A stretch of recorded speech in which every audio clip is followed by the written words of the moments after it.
तो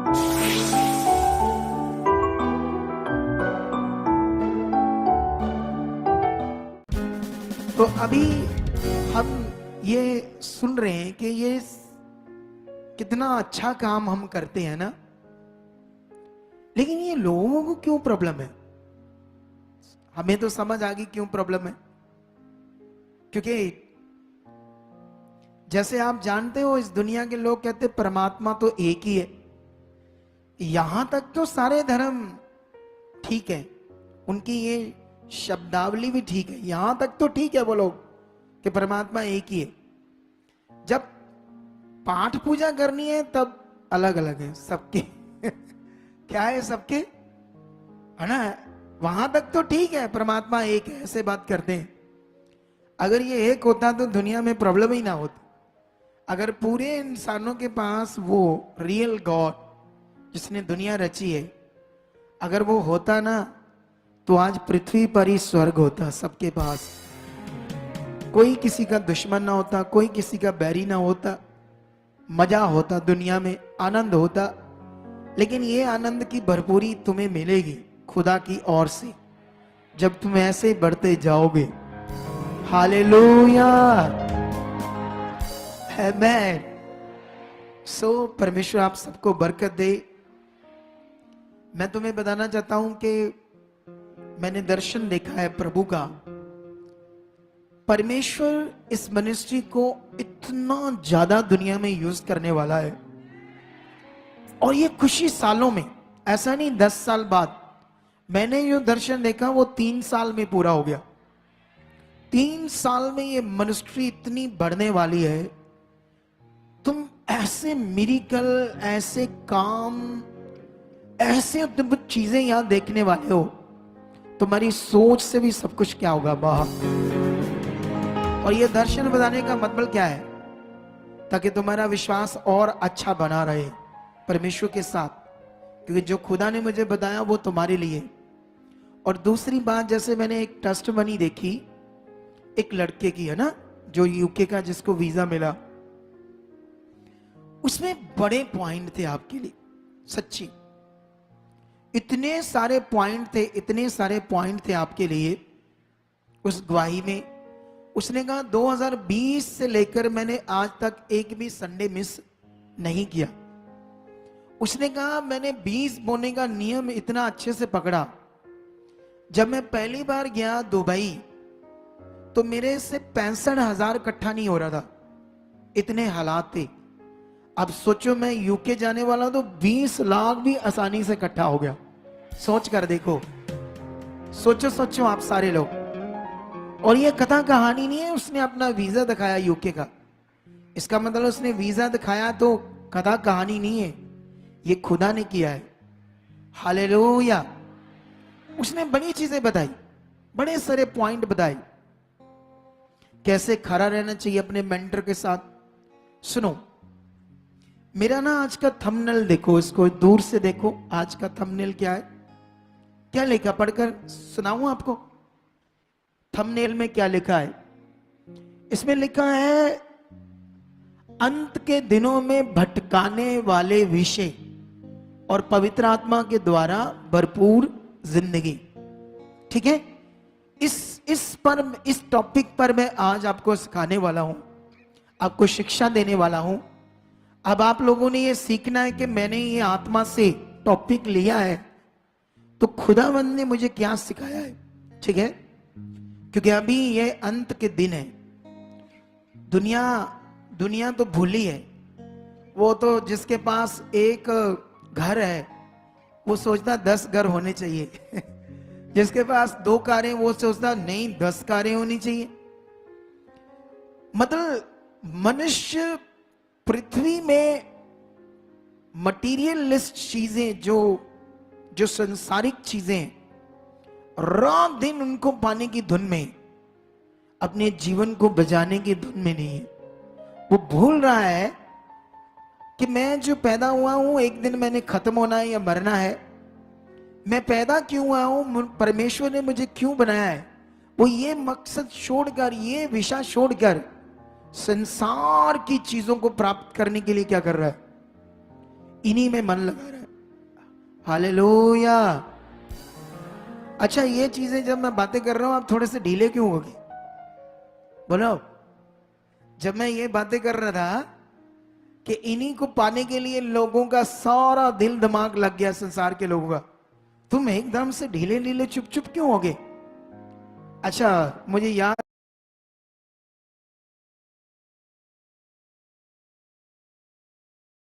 याद आया कि जब मैं आपसे ये बातें करता हूं, बरकत आ रही है, तुम्हारा ये हो रहा है, लोग ऐसे करते हैं ना। अच्छा, आपको वो ठीक नहीं लगा शायद, नहीं, पर वर्ड में ऐसा लिखा है। सुनो, तुम्हें पता नहीं, तुम्हें ये चीजें खुदा देगा।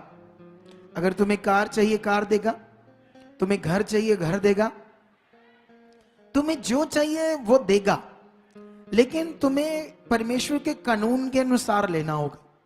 क्योंकि वचन में लिखा, यीशु मसीह ने कहा मत्ती 6:33 में, सबसे पहले तुम परमेश्वर के राज्य और उसकी सच्चाई की खोज करो, और जो अन्य जाति, जो संसार के लोग इन चीजों के पीछे ढूंढ में उन चीजों के पीछे जा रहे हैं, होटल कैसे बनेंगे मेरा फार्म हाउस कैसे बनेगा, मेरे पास लग्जरी गाड़ी कैसे आएगी, ये कैसे होगा, दुनिया उन चीजों में।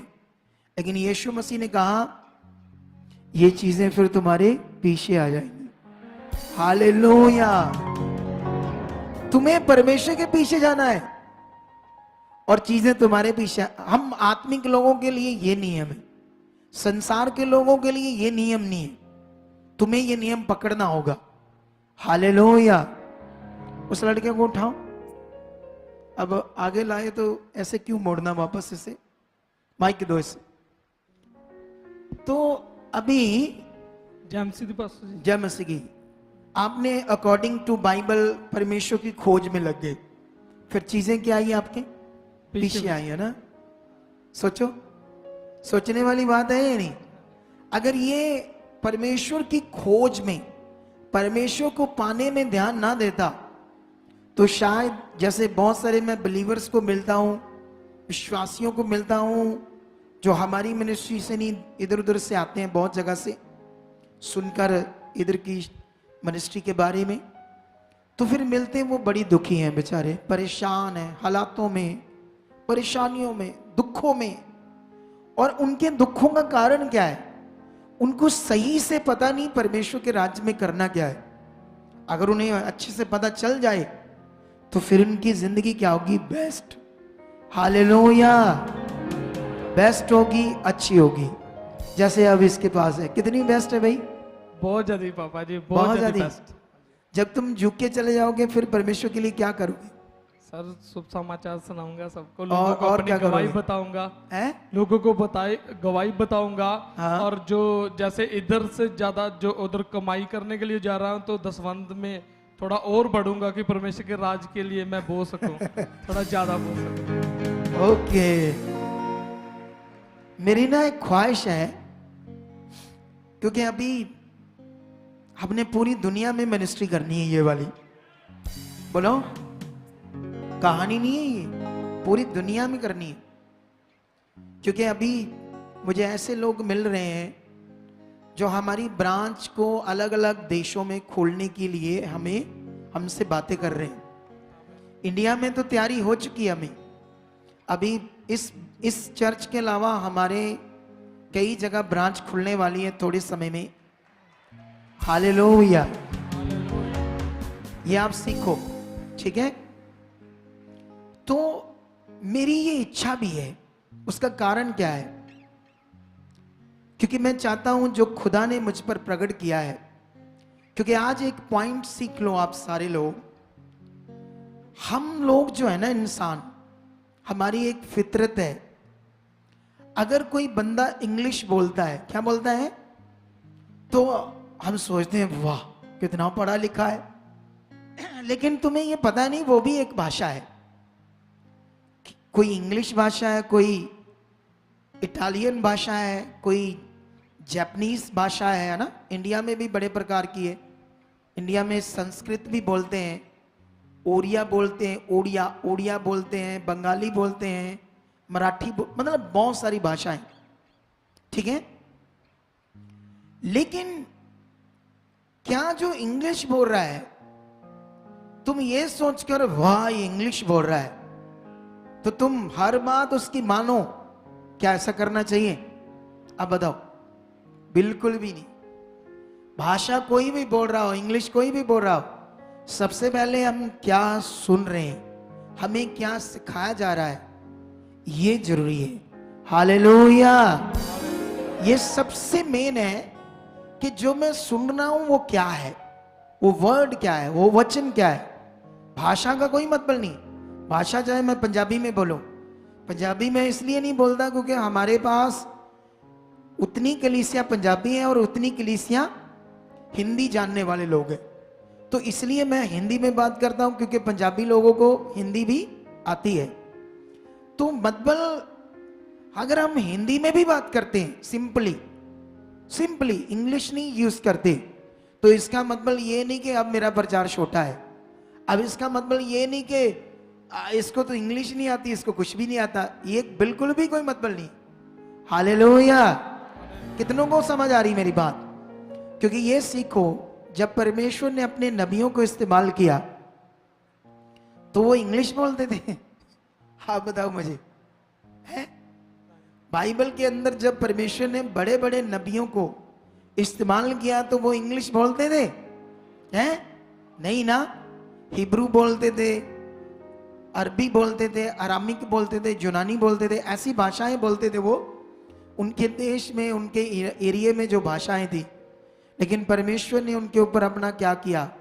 भेदों को प्रकट किया, उन्हें यूज किया दुनिया के लिए। तो परमेश्वर ऐसे मुझे यूज करता है। आज सुनो इधर ध्यान से, हाँ बहुत इतना, परमेश्वर आपको बरकत दे। मेरी तरफ देखो, थर्सडे मैंने कुछ प्रचार किया, कितने लोगों को याद है? बड़ा प्रचार था, कोई बता सकता है? कोई भी बिलीवर्स, जल्दी, टाइम मैं नहीं चाहता ज्यादा। इधर एक बंदा है, उसको माइक दो, भाग कर दौड़कर सुने क्या थर्सडे मैंने क्या टॉपिक बताया था। हाँ क्या था टॉपिक? जेएमसी पापाई, जय मसीह की। पापाई आपने बताया था कि इस समय जो है वो प्रबंध चल रहा है इसका पवित्र आत्मा का, और हमें पवित्र आत्मा से जीना सिखाया था आपने। नहीं ये तो सिखाया था, मैं एक और भी किसी राजा के बारे में बता रहा था। हाँ जी पापाई, दाऊद के बारे में बताया था आपने, और वो बताया था कि पाप कैसे उसके लाइफ में काम कर हाँ, रहा था। अभी ये वॉइस अच्छी नहीं आ रही वहां से, इधर मेरे पास। हाँ जी पापाई, आपने बताया था कि दाऊद के बारे में कि पाप कैसे उसके जीवन में काम किया और उसे पता भी नहीं चला था। हाँ नहीं ये विषय नहीं था जी। मैंने एक टॉपिक पढ़ाया था, बड़ा इंटरेस्टेड था वो, क्योंकि मैं आप लोगों को कुछ, हाँ इधर एक और लड़के से भी सुन लेते हैं, उससे भी, क्योंकि ये तो आया नहीं था। आपने भी अच्छा बताया है, परमेश्वर आपको भी बड़ी बरकत दे। जय फादर जी।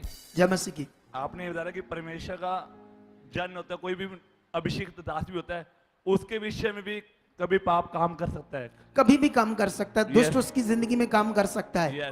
मैं एक जगह से पढ़ा रहा था कि कैसे शैतान ने दाऊद की जिंदगी में काम किया, दाऊद को भी नहीं पता चला। ये मेरा टॉपिक था, आप लोगों को सही परमेश्वर के साथ कनेक्ट करना, जोड़ना अच्छे से, ताकि तुम्हें समझ आए। तो ठीक है, अभी यहाँ बैठ जो, इतना बहुत है। आपने जो बताया अच्छा है, क्योंकि इसको याद था, जबकि ये संगति में नहीं आया था, ऑनलाइन इसने देखा था। इधर देखो ध्यान से, अभी मेरी तरफ देखो, ये बड़ा इंटरेस्टेड पॉइंट है। कल एक बात हुई, कल मैं अपना चैनल खोल रहा था, यूट्यूब चैनल देखने के लिए अपने चैनल को। अचानक मेरे सामने एक वीडियो आ गई, उस पर लिखा था दाऊद ने 3 विपत्तियों में से एक विपत्ति को चुना। क्यों? मेरे वाले टॉपिक को जो सेम मैंने थर्सडे को प्रचार किया था, उसी का मेरे सामने थंबनेल आ गया। एक बड़ा जेंटलमैन पास्टर था, पढ़ा लिखा, पता नहीं इंडिया के किसी स्टेट से था, पंजाब का नहीं था वो, बहुत एजुकेटेड था। मैंने जब सुना, मैंने सोचा सुनते हैं क्या ये बता रहे, क्योंकि मैंने तो अभी प्रचार किया ही है इसका, तो चलो इनसे सुनते हैं। उन्होंने जब उसमें प्रचार किया 15-20-25 मिनट लगाए, बड़ी अच्छी इंग्लिश बोल रहे थे, बड़े लिहाजा से बात कर रहे थे, जैसे कोई सुलझा हुआ इंसान होता है। मुझे उसका वो बात करने का तरीका बड़ा अच्छा लग रहा था उसका, ठीक है। लेकिन सवाल है, जब मैंने पूरा सुना, वो बता ही नहीं पाया कि वहां प्रॉब्लम क्या थी।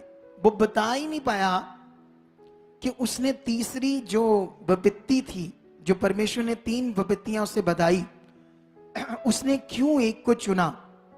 वो डिक्लेरेशन नहीं दे पाया, कि क्लियर ही नहीं कर पाया कि इसमें मतलब क्या था। तो मैं हैरान था कि परमेश्वर, तेरा आत्मा पाना कितना बड़ा विषय है। हालेलुया। जबकि दुनिया में मेरा कोई अगुआ नहीं है। एक समय तो था, ठोकर खाकर वो भी नहीं रहा मेरा। लेकिन सवाल ये है कि ये 6 साल से मैं मिनिस्ट्री कर रहा हूं। अब 11 जून को हम एनिवर्सरी मना रहे हैं, 6 साल हमारी मिनिस्ट्री का। लेकिन 6 सालों में खुदाबंद ने अपने काम के लिए इतना यूज किया। ये जितने लोग देखते हैं, ये तो कुछ भी नहीं है। इससे भी 3 गुना ज्यादा जुड़े हुए हैं हमारी मिनिस्ट्री, इससे भी 3 गुना। लेकिन लोगों को क्या आदत है, कंटिन्यू आने की नहीं आदत है। कोई महीने बाद आ गया, कोई 2 महीने बाद। उनका नुकसान है। उन्हें रेगुलर आना चाहिए। अगर तुम दूसरे स्टेट से हो तो कम से कम तुम्हें, अगर तुम 200-250 किलोमीटर दूर हो तो 15 दिन में आ जा। 15 दिन में भी तुम्हें मुश्किल लगता है तो कम से कम 1 महीने में आना चाहिए, महीने में 1 बार, जो दूसरे स्टेट में। लेकिन वो लोग तो अभी, वो बच्ची कितना बड़ा काम हुआ, 2.25 सालों में, 2.5 सालों में 3 बार आई। घर में काम है, ये है, वो कई चीजें। लेकिन आई होप अब उससे परमेश्वर ज्यादा अच्छा चलाएगा। अब मैं उसे और ब्लेस करेगा ना। तो ये विषय है। इससे 3-4 गुना ज्यादा लोग हैं जितनी कलीसिया यहां बैठी है। सोच कर देखो, ये बड़ी मिनिस्ट्री है, छोटी नहीं है। बोलो। और इसको चला कौन रहा है? खुदा खुद। मुझे तो बस वो यूज कर रहा है, अपना काम तो वो मेरे साथ खड़ा होकर कर रहा है। क्योंकि मैं तो इंसान हूं। मिरेकल करना, काम करना, लोगों को बचाना, ये सब कार्य खुदा मुझ में होकर कर रहा है।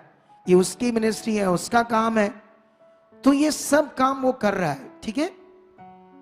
अब विषय क्या है, जब मैंने सुना तो तुम्हें तो याद है ना मैंने क्या बताया था। मैंने तुम्हें वहां यह समझाने की कोशिश की थी कि बाइबल में ट्रांसलेटर की गड़बड़ हुई है, और जिसकी वजह से अब दुनिया में जो परमेश्वर के लोग हैं, इसीलिए आगे पीछे।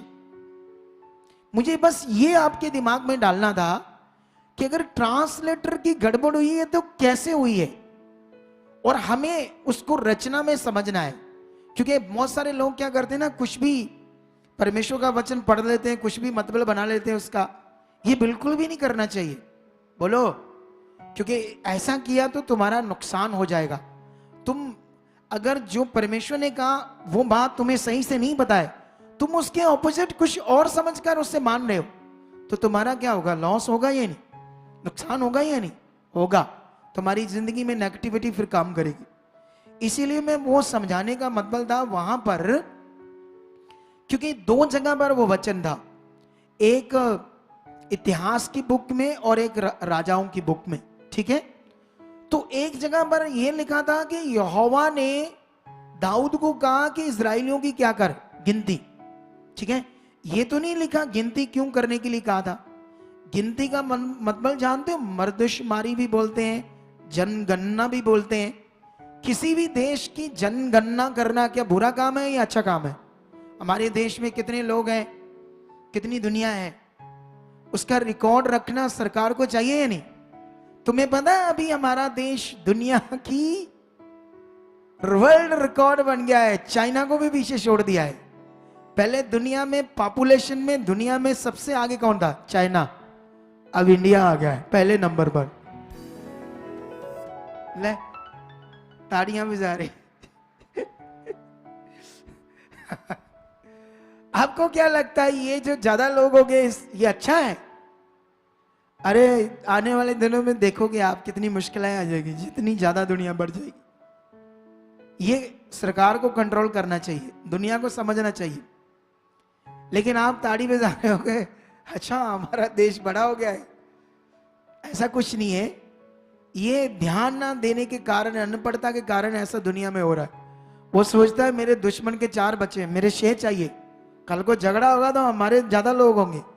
ऐसी बातें करके अभी यूपी, बिहार, इधर दूसरे स्टेट्स में तो इधर लोग हमसे प्रार्थना करवाते हैं। एक बहन कह रही, पापा जी मुझे प्रार्थना कराओ। मैंने कहा क्यों? कहते, मैंने पूछा क्या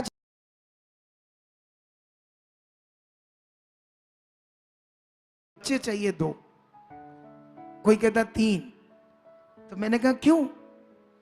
3-4 पहले ही हैं उनके। सोचो कितने, 3-4 बच्चे उनके साथ आए हैं, लेकिन कहते और चाहिए, और चाहिए। तो ऐसे करके ज्यादा बढ़ेगी आबादी, बाद में मुश्किल होगी इस देश में। तो अभी मेरा ये टॉपिक नहीं था, लेकिन टॉपिक ये था कि जनगणना करना बुरी बात नहीं है। वो राजा था, वो प्रधानमंत्री था देश का, उस कितना पॉपुलेशन है उसको रिकॉर्ड में रखना। लेकिन वहां लिखा था यहोवा ने कहा, फिर क्यों कहा था ये नहीं लिखा। मैंने दोनों जगह से अच्छे से स्टडी की, नहीं लिखा। उसके बाद मैंने ये देखा कि वहां पर बाद में वो पश्चाताप करता है। जनगणना करने के बाद क्या करता है? गिनती करने के बाद पश्चाताप करता है कि मैंने पाप किया। गिनती की, लेकिन ये नहीं लिखा, लेकिन मैंने आत्मा से देखा क्या हुआ था। क्योंकि मैंने जब दूसरी जगह से पढ़ा तो दूसरी जगह पे इतिहास में ऐसे लिखा था कि शैतान ने उकसाया था गिनती करने के लिए। तो जब मैंने आत्मा में स्टडी की, आत्मा में देखा, तो शैतान, क्योंकि ये 2 ग्रुप बन चुके थे परमेश्वर के लोग, एक इजरायली और दूसरा यहूदी लोग। जो यहूदा गोत्र से आए थे, इजरायली लोग बाकी गोत्रों से आए थे। वो शुरू में इजरायली थे, लेकिन ये थोड़े डिवाइन हो गए, यहूदी अलग हो गए, इजरायली अलग हो गए। लेकिन शैतान ने उसका मन उकसाया था कि तू इन्हें खत्म कर दे, इजरायलियों को खत्म कर दे। तो ये बात जब उसे समझ आई कि परमेश्वर ने तो मुझे कहा नहीं, तो वो पछताया कि मैं ऐसे विचार क्यों किया उन लोगों को नष्ट करने के लिए। लेकिन अब सवाल है कि बाद में लिखा परमेश्वर ने एक नबी भेजा कि तूने ये पाप किया है, अब तेरे इस पाप के कारण तुम्हारे देश में ये विपत्ति आएगी। क्या आएगी? जा तो तुम्हें 3 विपत्तियां हैं। एक, जा तो 3 साल का अकाल तुम्हारे देश में पड़ेगा। 3 साल तुम अकाल में मरोगे। 3 साल ही था ना, 3 साल ही लिखा था। मे भी मुझे नंबर याद नहीं है, 3 साल के ज्यादा कम था। सुनो, उसके बाद जा तो शत्रुओं के हाथ में जाना, इतने कुछ दिन, लेकिन 3 महीने, शायद 3 महीने शत्रु तुम्हारा पीछा करेंगे और तुम्हें नष्ट करेंगे। फिर जा तो तेरे देश में 3 दिन मरी फैलेगी। तो उसने ऐसे सोचा कि शत्रुओं के हाथ में पड़ने से अच्छा है परमेश्वर के हाथ में पड़ना, तो इसलिए उसने मरी मांगी। अब तुम बुद्धिमान इधर ध्यान दो मेरी तरफ। शैतान ने उकसाया दाऊद को जनगणना करने के लिए, विचार डाले कि उन्हें नष्ट करो, क्योंकि ये गलत है, ये पाप है। ठीक है, एक पॉइंट, ये काम शैतान ने किया, दाऊद की गलती नहीं थी। क्योंकि दाऊद शैतान ने उसे यूज कर लिया ना ऐसे काम सोच के लिए। हमारे साथ भी दुष्ट कभी कभी हमारे मन में भी व्यभिचार के ख्याल डालता है, गलत ख्याल डाल देता है, कई चीजें हम गलत करते हैं, लेकिन दुष्ट कर देता है हमारे साथ। ठीक है, अब सवाल है कि जो देश के लोग हैं उनका क्या कसूर है? उन्होंने तो कुछ गलत नहीं किया, गलत तो दाऊद ने किया, तो उनको क्यों सजा? दाऊद को सजा होनी चाहिए थी। अब सवाल है परमेश्वर क्यों उस देश के लोगों के साथ बुरा करना चाहता है, जबकि कसूर दाऊद का है। वो भी उसने सिर्फ जनगणना की थी और कुछ बुरा नहीं किया। ठीक है, समझ आई या नहीं आई? समझ आ रही सबको? मेरी तरफ ध्यान दो, मेरी तरफ, क्योंकि शायद तुम्हें पता नहीं मैं कितना बड़ी चीज तुम्हारे अंदर डाल रहा हूं। क्योंकि ऐसी बहुत सारी बातें हैं जो लोग ना समझकर कुछ भी मतबल बना रहे और कुछ भी कर रहे हैं जिससे उनका क्या हो जाएगा, लॉस, बड़ा नुकसान होगा कलीसिया का। क्योंकि मैं वो अगुआ हूं, मेरी चर्च में कोई एक मेंबर भी आता है, मुझे मेरे दिल में है कि उसका मुझे पता होना चाहिए मैं एक ऐसा अगुआ हूं। तो इसलिए ऐसा अगुआ हूं, तो उसकी वजह से मैं जब लोगों से मिलता हूं, नए नए लोगों से मिलता, अलग अलग लोगों से मिलता हूं, तो मैं उनकी जिंदगी को देखता हूं कि सही शिक्षा उनकी जिंदगी में ना होने से दुष्ट कैसे उन्हें भरमा रहा है और भटका रहा है, कैसे उनको आगे पीछे कर रहा है। तो मैं नहीं चाहता, खुदा नहीं चाहता ऐसा उनके साथ हो। वो बड़ी निराशा में होते हैं, दुख में होते हैं, प्रॉब्लम में होते हैं, पीड़ा में होते हैं।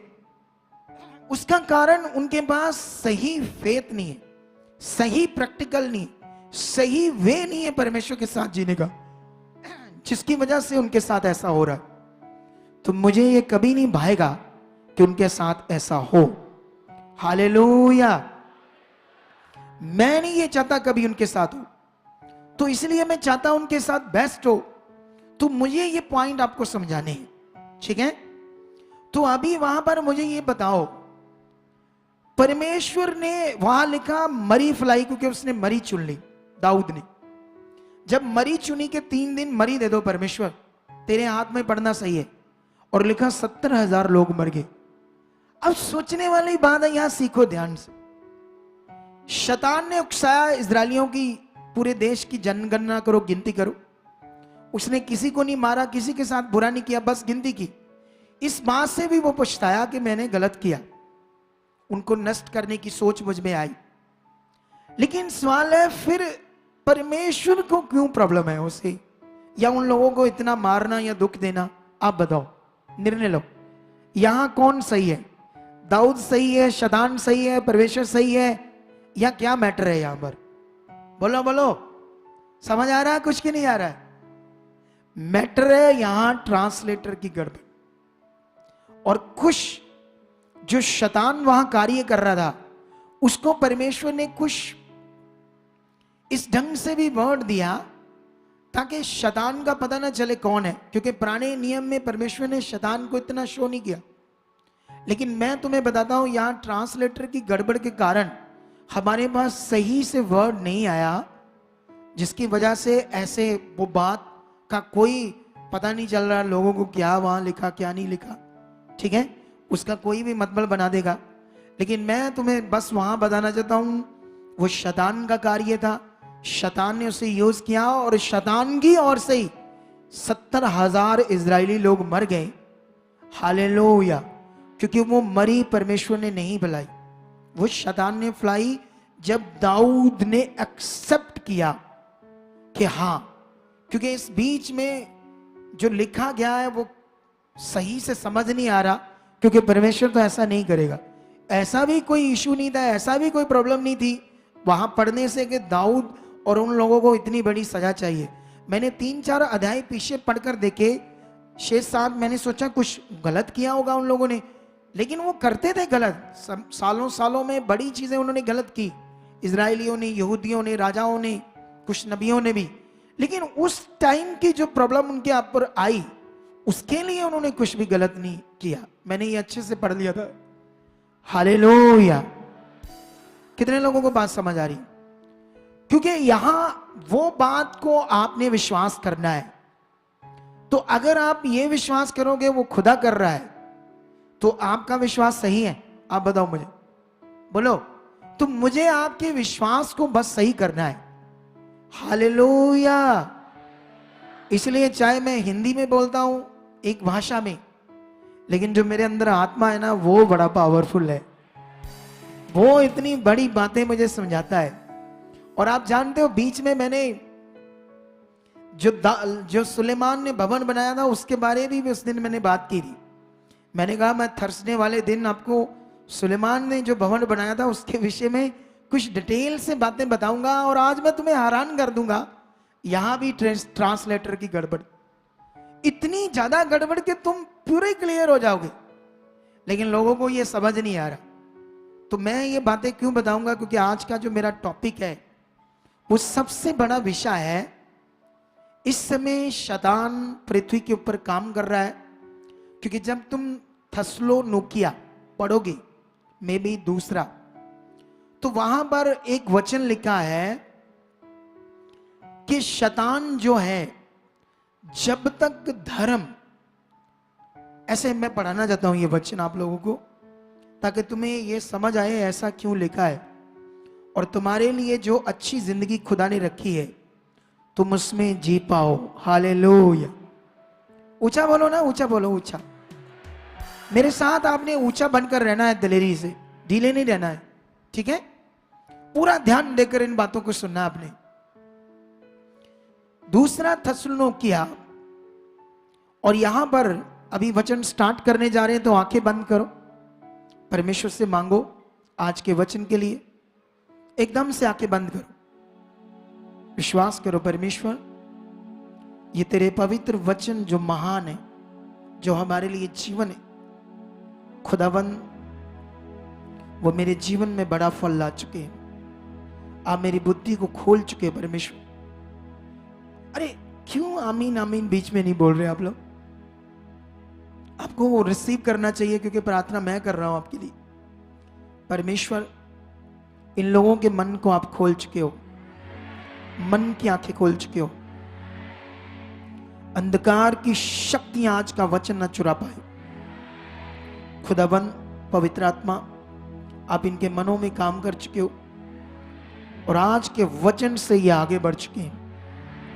इनके जीवन में आपका जीवन बढ़ चुका है, ये पवित्रताई में बढ़ चुके हैं, बुद्धि समझ में बढ़ चुके, तेरी इच्छा में बढ़ चुके।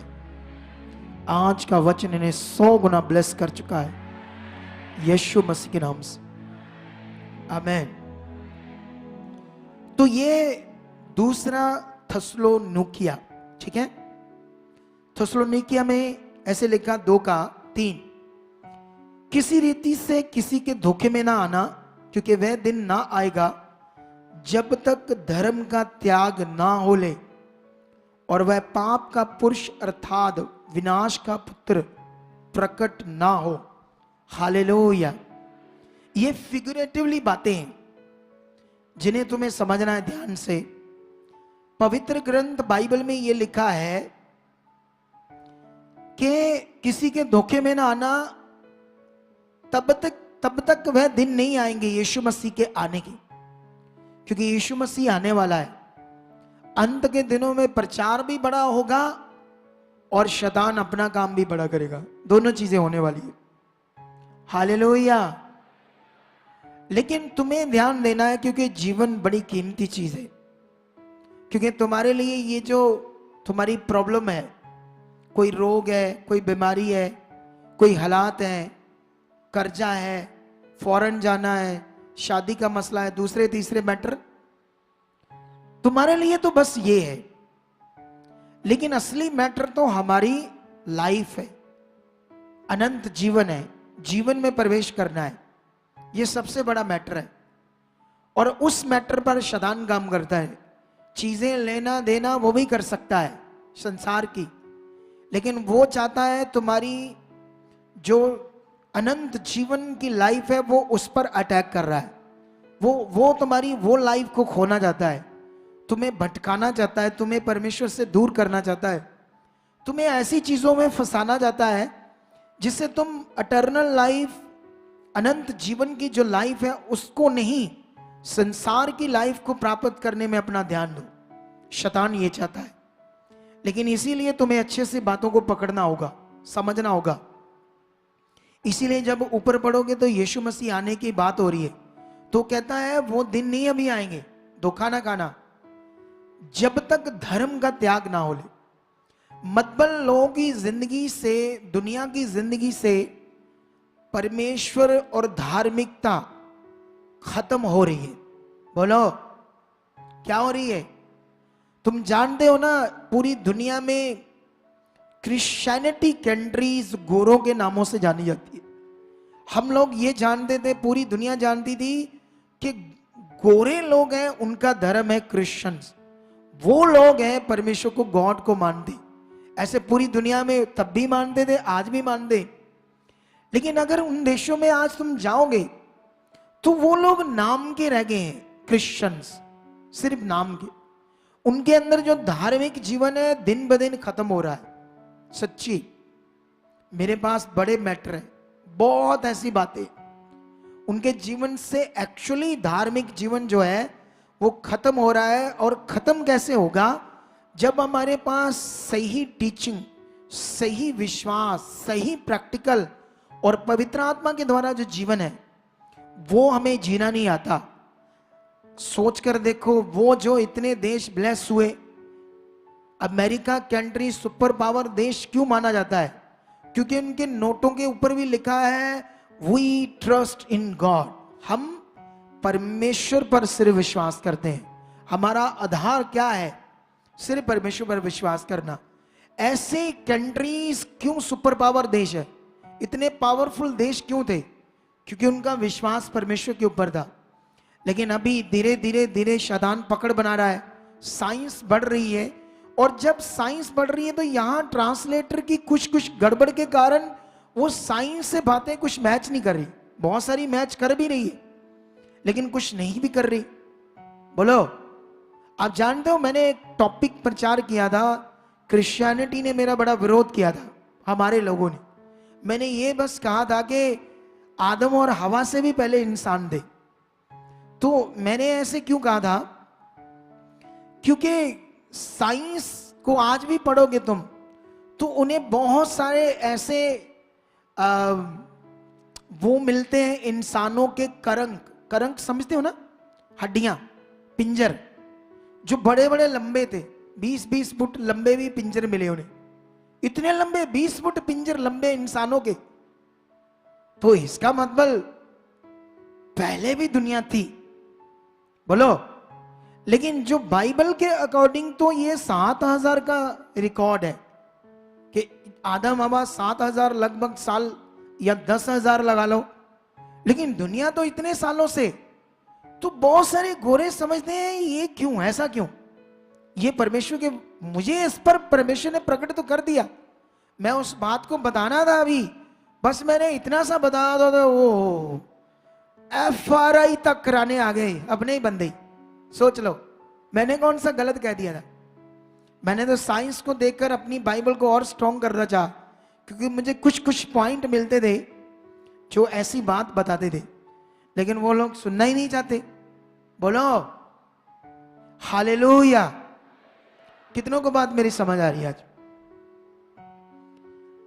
अगर तुम्हारे पास सही विश्वास नहीं है, तुम्हारे पास बिब्लिकल सही ज्ञान नहीं है, तो तुम्हारी जिंदगी में शैतान होगा, तुम्हें पता भी नहीं चलेगा। वो तुम्हारी जिंदगी में काम करेगा। तुम जानते हो इस मिनिस्ट्री से इतनी ज्यादा प्रॉब्लम है शैतान को, तुम सोच भी नहीं सकते। इतनी ज्यादा इतनी ज्यादा इतनी ज्यादा कि तुम सोच भी नहीं सकते। हालेलुया। क्योंकि वो प्रॉब्लम है उसको मेरे प्रचार से, शैतान को स्पेशल। क्योंकि शैतान नहीं चाहता जो मैं प्रचार करता हूं वो लोगों को समझ आए। क्योंकि अगर वो लोगों को समझ आया तो वो डिपेंड इज गॉड, वो डिपेंड हो जाएंगे खुदा पर। और यही कलाम कहता है मटेरियल पर डिपेंड नहीं होंगे वो फिर। हालेलुया। किस पर? मटेरियल पर नहीं, खुदा पर डिपेंड हो जाएंगे। उन्हें परमेश्वर के साथ जीना और आत्मा में कैसे चलना ये सीखने में आ जाएगा। और मैं दावा करता हूं इस साल के अंत तक मैं तुम्हें पवित्र आत्मा के द्वारा कैसे जिया जाता है हजारों लोगों की जिंदगी के द्वारा दिखाऊंगा। यहां हजारों लोगों की जिंदगी के द्वारा। हालेलुया। हजारों लोग यहां पवित्र आत्मा से कैसे चलते हैं, पवित्र आत्मा से भरा हुआ जीवन क्या होता है। और इस समय प्रबंध ही है ये सारी बातें तुम्हें मैं यहां से दिखाऊंगा। इसीलिए शैतान को ये प्रॉब्लम है, क्योंकि शैतान चाहता है तुम शरीर में रहो, आत्मा में ना रहो। क्योंकि आत्मा में रहोगे तो उसका बहुत आप लॉस करोगे, शैतान का। हालेलुया। क्या समझ आ रही है आप लोग? आ रही है या नहीं आ रही? सबको आ रही है? तो क्या रेडी हो आज फिर और अच्छे से समझने के लिए पूरी रीति से? चलो, सबसे पहले मैं आपको बाइबल में रोमियो अध्याय आज पढ़ाऊंगा। आज मैं थोड़ा सा उससे लंबा पढ़ाने वाला हूं, एक ही अध्याय, क्योंकि पवित्र आत्मा ने मुझे कहा इसके बारे में फिर से लोगों को अच्छे से समझाओ। ठीक है, आज मैं थोड़ा सा लंबा पढ़ाकर तुम्हारे दिल में ये बातें डालने वाला हूं, क्योंकि ये बहुत जरूरी है तुम्हारे लिए। खुदा क्या बात कर रहा है, पवित्र आत्मा का प्रबंध क्या है, एक मनुष्य के लिए पवित्र आत्मा का उसके जीवन में होने का सबसे बड़ा महत्व क्या है, तुम्हें यह समझना बड़ा जरूरी है कि हजारों सालों के रिकॉर्ड में इजरायली यहूदी क्यों नाश होते आए, क्यों इतनी प्रॉब्लम में फंसते आए, क्योंकि उनके पास पवित्र आत्मा नहीं था। वो बार बार शरीर से चलते थे और परमेश्वर ने उन्हें जो व्यवस्था दी मूसा के द्वारा, तुम्हें यह भी पता होना चाहिए कि वो व्यवस्था भी उनके शरीर के हिसाब से थी। हालेलुया। उन्हें जो प्रैक्टिकल करना था परमेश्वर के साथ, वो भी शारीरिक रीति के अनुसार खुदा ने उन्हें बताया। लेकिन तुम्हें आज ये समझना है वो जो व्यवस्था मूसा के द्वारा थी उसका क्या मतलब था और यीशु के आने का क्या मतलब था, और ऐसा बाइबल में क्यों बार बार लिखा अगर तुम व्यवस्था के द्वारा धर्मी ठहरना चाहते हो तो तुम नहीं धर्मी ठहर सकते, क्योंकि तुम अपने कर्म से अपने काम से धर्मी नहीं ठहर सकते, विश्वास से धर्मी ठहर सकते हो। ऐसा क्यों लिखा, क्यों गलातियों की पुस्तक में व्यवस्था को छोड़ना और विश्वास को मेन बताया गया था, और विश्वास भी किस पर, सुसमाचार के ऊपर। इन बातों को इतना ज्यादा क्यों बताया गया, ये क्या थी बातें, क्या इनका मतलब था? कुछ लोग इधर सुनते हैं और जो अच्छे से पकड़ नहीं पा रहे, कुछ लोग। तुम्हें अच्छे से पकड़ना क्या है ये बड़ा जरूरी है। हालेलुया। तुम्हें एक बात बताऊं मैं, तुम्हें पता है हमारी मिनिस्ट्री या दूसरी मिनिस्ट्री जब लाइव होती है तो जो लाइव वॉचिंग होती है हम तीसरे नंबर होते हैं पूरे पंजाब से। हालेलुया। पता क्यों? जब तुम हमारी वर्शिप सुनोगे ना तो कई मिनिस्ट्रीज, कई लोग सोचते होंगे इनकी वर्शिप बड़ी अच्छी है, इनके छोटे छोटे बच्चे बड़ा अच्छा गाते हैं, लेकिन उन्हें पता नहीं ये 8-8, 10-10 साल के थे जब से ये प्रैक्टिस कर रहे, तब से सिंगिंग सीख रहे हैं। हालेलुया। अरे इनका जो मास्टर है सिखाने वाला पठानकोट से आता है, जो मास्टर, सिंगिंग मास्टर होता है, उसको हम 20,000 देते हैं महीने का, सिर्फ महीने में 4 दिन आता है इनके पास, सिर्फ। सोचो, तो ये खर्चा हो रहा है इनको, इसलिए ये सीख रहे हैं। यहां 4 बच्चों को हम सिंगिंग सिखा रहे हैं, 4 बच्चों, एक मेरा बेटा, एक सूरज, वो भी मेरा बेटा है, 2 लड़कियां। लेकिन ये मेहनत है इस मिनिस्ट्री में बहुत ज्यादा, मेरी मेहनत, टीम की मेहनत, सबकी मेहनत, ताकि परमेश्वर का राज्य बढ़े, खुदा का राज्य बढ़े, लोगों के पास सही शिक्षा जाए, लोगों को समझ आए परमेश्वर क्या है। हालेलुया। तो अभी ये टॉपिक अभी मैं और आपके अंदर डालना चाहता हूं। जब तुम रोमियो 8 अध्याय पढ़ोगे या बाइबल को अच्छे से समझने की कोशिश करोगे, जब तुम्हारी आत्मिक बुद्धि खुलेगी ना सच्ची, तुम्हें फिर आत्मा के द्वारा जीना इतना आनंदित है, वो इतना मजेदार है, इतना पावरफुल है, इतना पीसफुली है, वो तुम सोच भी नहीं सकते। वो शरीर के द्वारा नहीं है। शरीर में तो हम गुस्सा करते रहते हैं, शरीर में तो हम एक दूसरे को दोषी ठहराते हैं, शरीर में तो हम वो ऐसे, ये ऐसे, वो ऐसे। हालेलुया। अगर मैं 15 दिन पुलपट पर ना आऊं तो लोग सोचेंगे बीमार हो गया होगा कुछ ना कुछ पता नहीं क्या क्या इंसान सोचेंगे। आप समझते हो कि नहीं समझते हो? तो मतलब दुनिया है, दुनिया शरीर में तो शरीर की बातें, अगर आत्मा में आ जाओगे तो फिर आत्मा की बातें जो सुहावनी है, जो आपको जबरदस्त जिंदगी जीने में मदद करेगी। हालेलुया। सो कलीसिया, हम यहां से रोमियो 8 से पढ़ेंगे, शुरू में पहले वचन से। अतः अब जो मसीह यीशु में उन पर दंड की आज्ञा नहीं, क्योंकि वह शरीर के अनुसार नहीं वरन आत्मा के अनुसार चलते हैं। यहां तक तो बड़ा अच्छा है ये बात। आत्मा में आ जाओगे तो फिर आत्मा की बातें जो सुहावनी है। रोमियो 8 से पढ़ेंगे, शुरू में पहले वचन से। अतः अब जो मसीह यीशु में उन पर दंड की आज्ञा नहीं, क्योंकि वह शरीर के अनुसार नहीं वरन आत्मा के अनुसार चलते हैं। यहां तक तो बड़ा अच्छा है ये बात। उन पर दंड की आज्ञा नहीं, क्योंकि वह शरीर के अनुसार नहीं आत्मा के अनुसार चलते हैं। 2 में लिखा, क्योंकि जीवन की आत्मा की व्यवस्था ने मसीह यीशु में मुझे पाप की और मृत्यु की व्यवस्था से स्वतंत्र कर दिया। मृत्यु की व्यवस्था मतलब मूसा के द्वारा जो व्यवस्था थी, उसमें मनुष्य जरा सी भी गलती करता था तो मौत मौत मौत होती थी। पुराने नियम में मौत लोगों की नहीं, इसीलिए हो रही थी।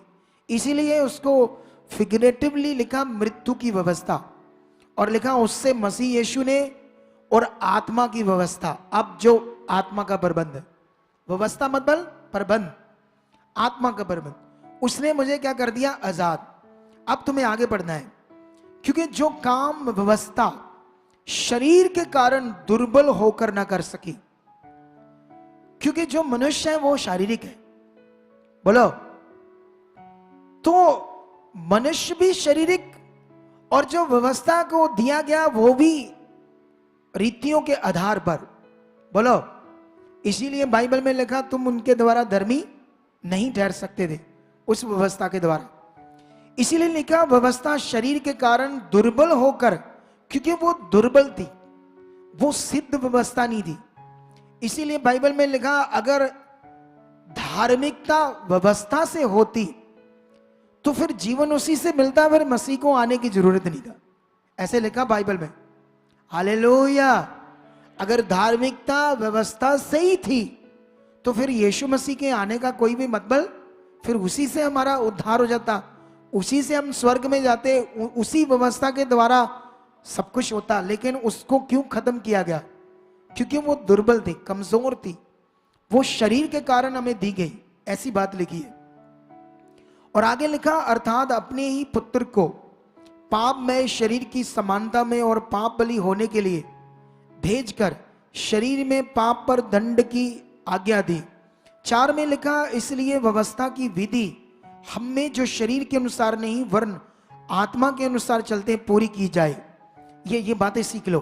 5 में लिखा क्योंकि शारीरिक व्यक्ति शरीर की बातों पर मन लगाते हैं, परंतु आध्यात्मिक आत्मा की बातों पर मन लगाते हैं। शरीर पर मन लगाना तो मृत्यु है, परंतु आत्मा पर मन लगाना जीवन और शांति है। क्योंकि शरीर पर मन लगाना तो परमेश्वर से बैर रखना है, क्योंकि ना तो परमेश्वर की व्यवस्था के अधीन है और ना हो सकता है, और जो शारीरिक दशा में है वे परमेश्वर को प्रसन्न नहीं कर सकते। हालेलुया। कितने लोगों को यह वचन समझ आ रहा है? तुम्हें ये बातों को सिखाना क्यों जरूरी है?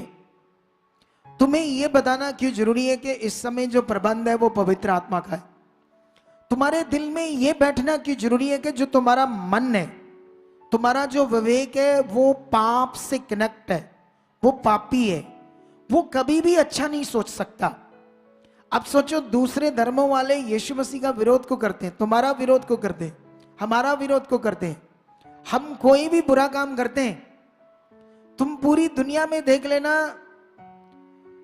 जो सचमुच क्रिश्चियंस लोग हैं, जो नाम के उनकी बात नहीं करता मैं, जो क्रिश्चियंस हैं, तुम बताओ उनके को गाने आते हैं गलत? सारे धर्मों के आते हैं, उनके लोगों के आते हैं गलत गाने, गलत वीडियोस, गलत फिल्में। क्या तुम क्रिश्चियंस लोगों की देखते हो? कभी भी नहीं देखोगे, क्योंकि उन्हें समझ है कि वो गलत है, वो पाप है, वो पाप से छूट गए, वो धर्मी ठहर चुके हैं। उन्हें पवित्र आत्मा में जीना है, उन्हें आत्मा के द्वारा परमेश्वर के साथ चलना है। उन्हें पता है ये सब गलत है, लेकिन बाकी धर्मों वाले तो सब करते हैं, सब चीजें करते हैं। हालेलुया।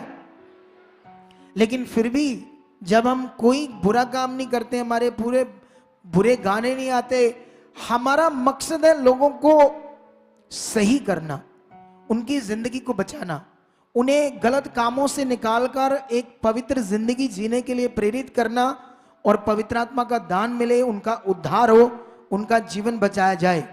हमारा मकसद ये है। लेकिन इतना अच्छा काम करने का जो क्रेडिट है, हमें उसका फल है, जो क्या मिलता है संसार से, मिलता है अच्छा फल? उल्टा बुराई, गलत, विरोध, गालियां, यही कुछ मिलता है। कारण क्यों? कारण क्योंकि मनुष्य पापी है, यह खुदा का वचन कहता है।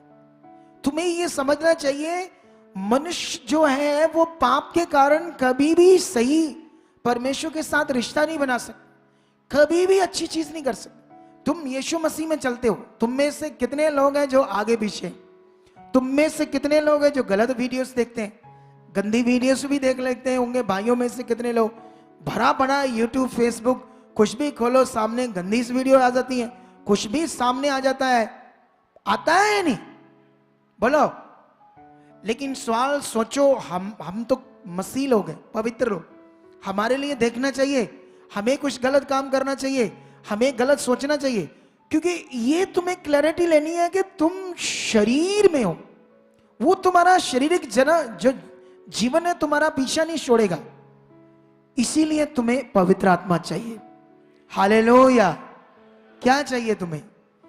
एक ही प्रबंध है तुम्हारी जिंदगी के लिए, वो है पवित्र आत्मा। क्योंकि पवित्र आत्मा क्या करेगा? तुम्हारे मन में काम करेगा, तुम्हारी सोच में काम करेगा। जो तुम गलत करोगे, गलत सोचोगे, बुरा करोगे, बुराई की ओर जाओगे या नेगेटिविटी करोगे, गलत चीजों करेंगे, उसमें वो तुम्हारी मदद करेगा, उससे तुम्हें बचाकर परमेश्वर के साथ आत्मिक जिंदगी जीने में मदद करेगा। इसीलिए यीशु मसीह आया और ये सबसे बड़ा प्रबंध है। हालेलुया। अब मुझे बताओ, जिसके पास पवित्र आत्मा है उसको कोई मटेरियल चाहिए, कपड़ा, तेल, कुछ ऐसी चीज? आप बताओ, निर्णय लो, आप सोचो कुछ ऐसे। क्योंकि जब मैं ये बातें करता हूं तो कई लोगों को अच्छा तो नहीं लगता, पर मेरी मजबूरी क्या है?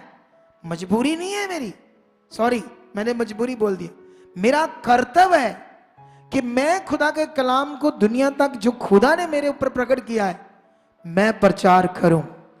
हालेलुया। अगर मैंने ये दमदार शुरुआत की और दमदार विश्वास के ऊपर बना रहा तो तुम्हें मैं दिखा दूंगा कि खुदा मेरे साथ कितना है।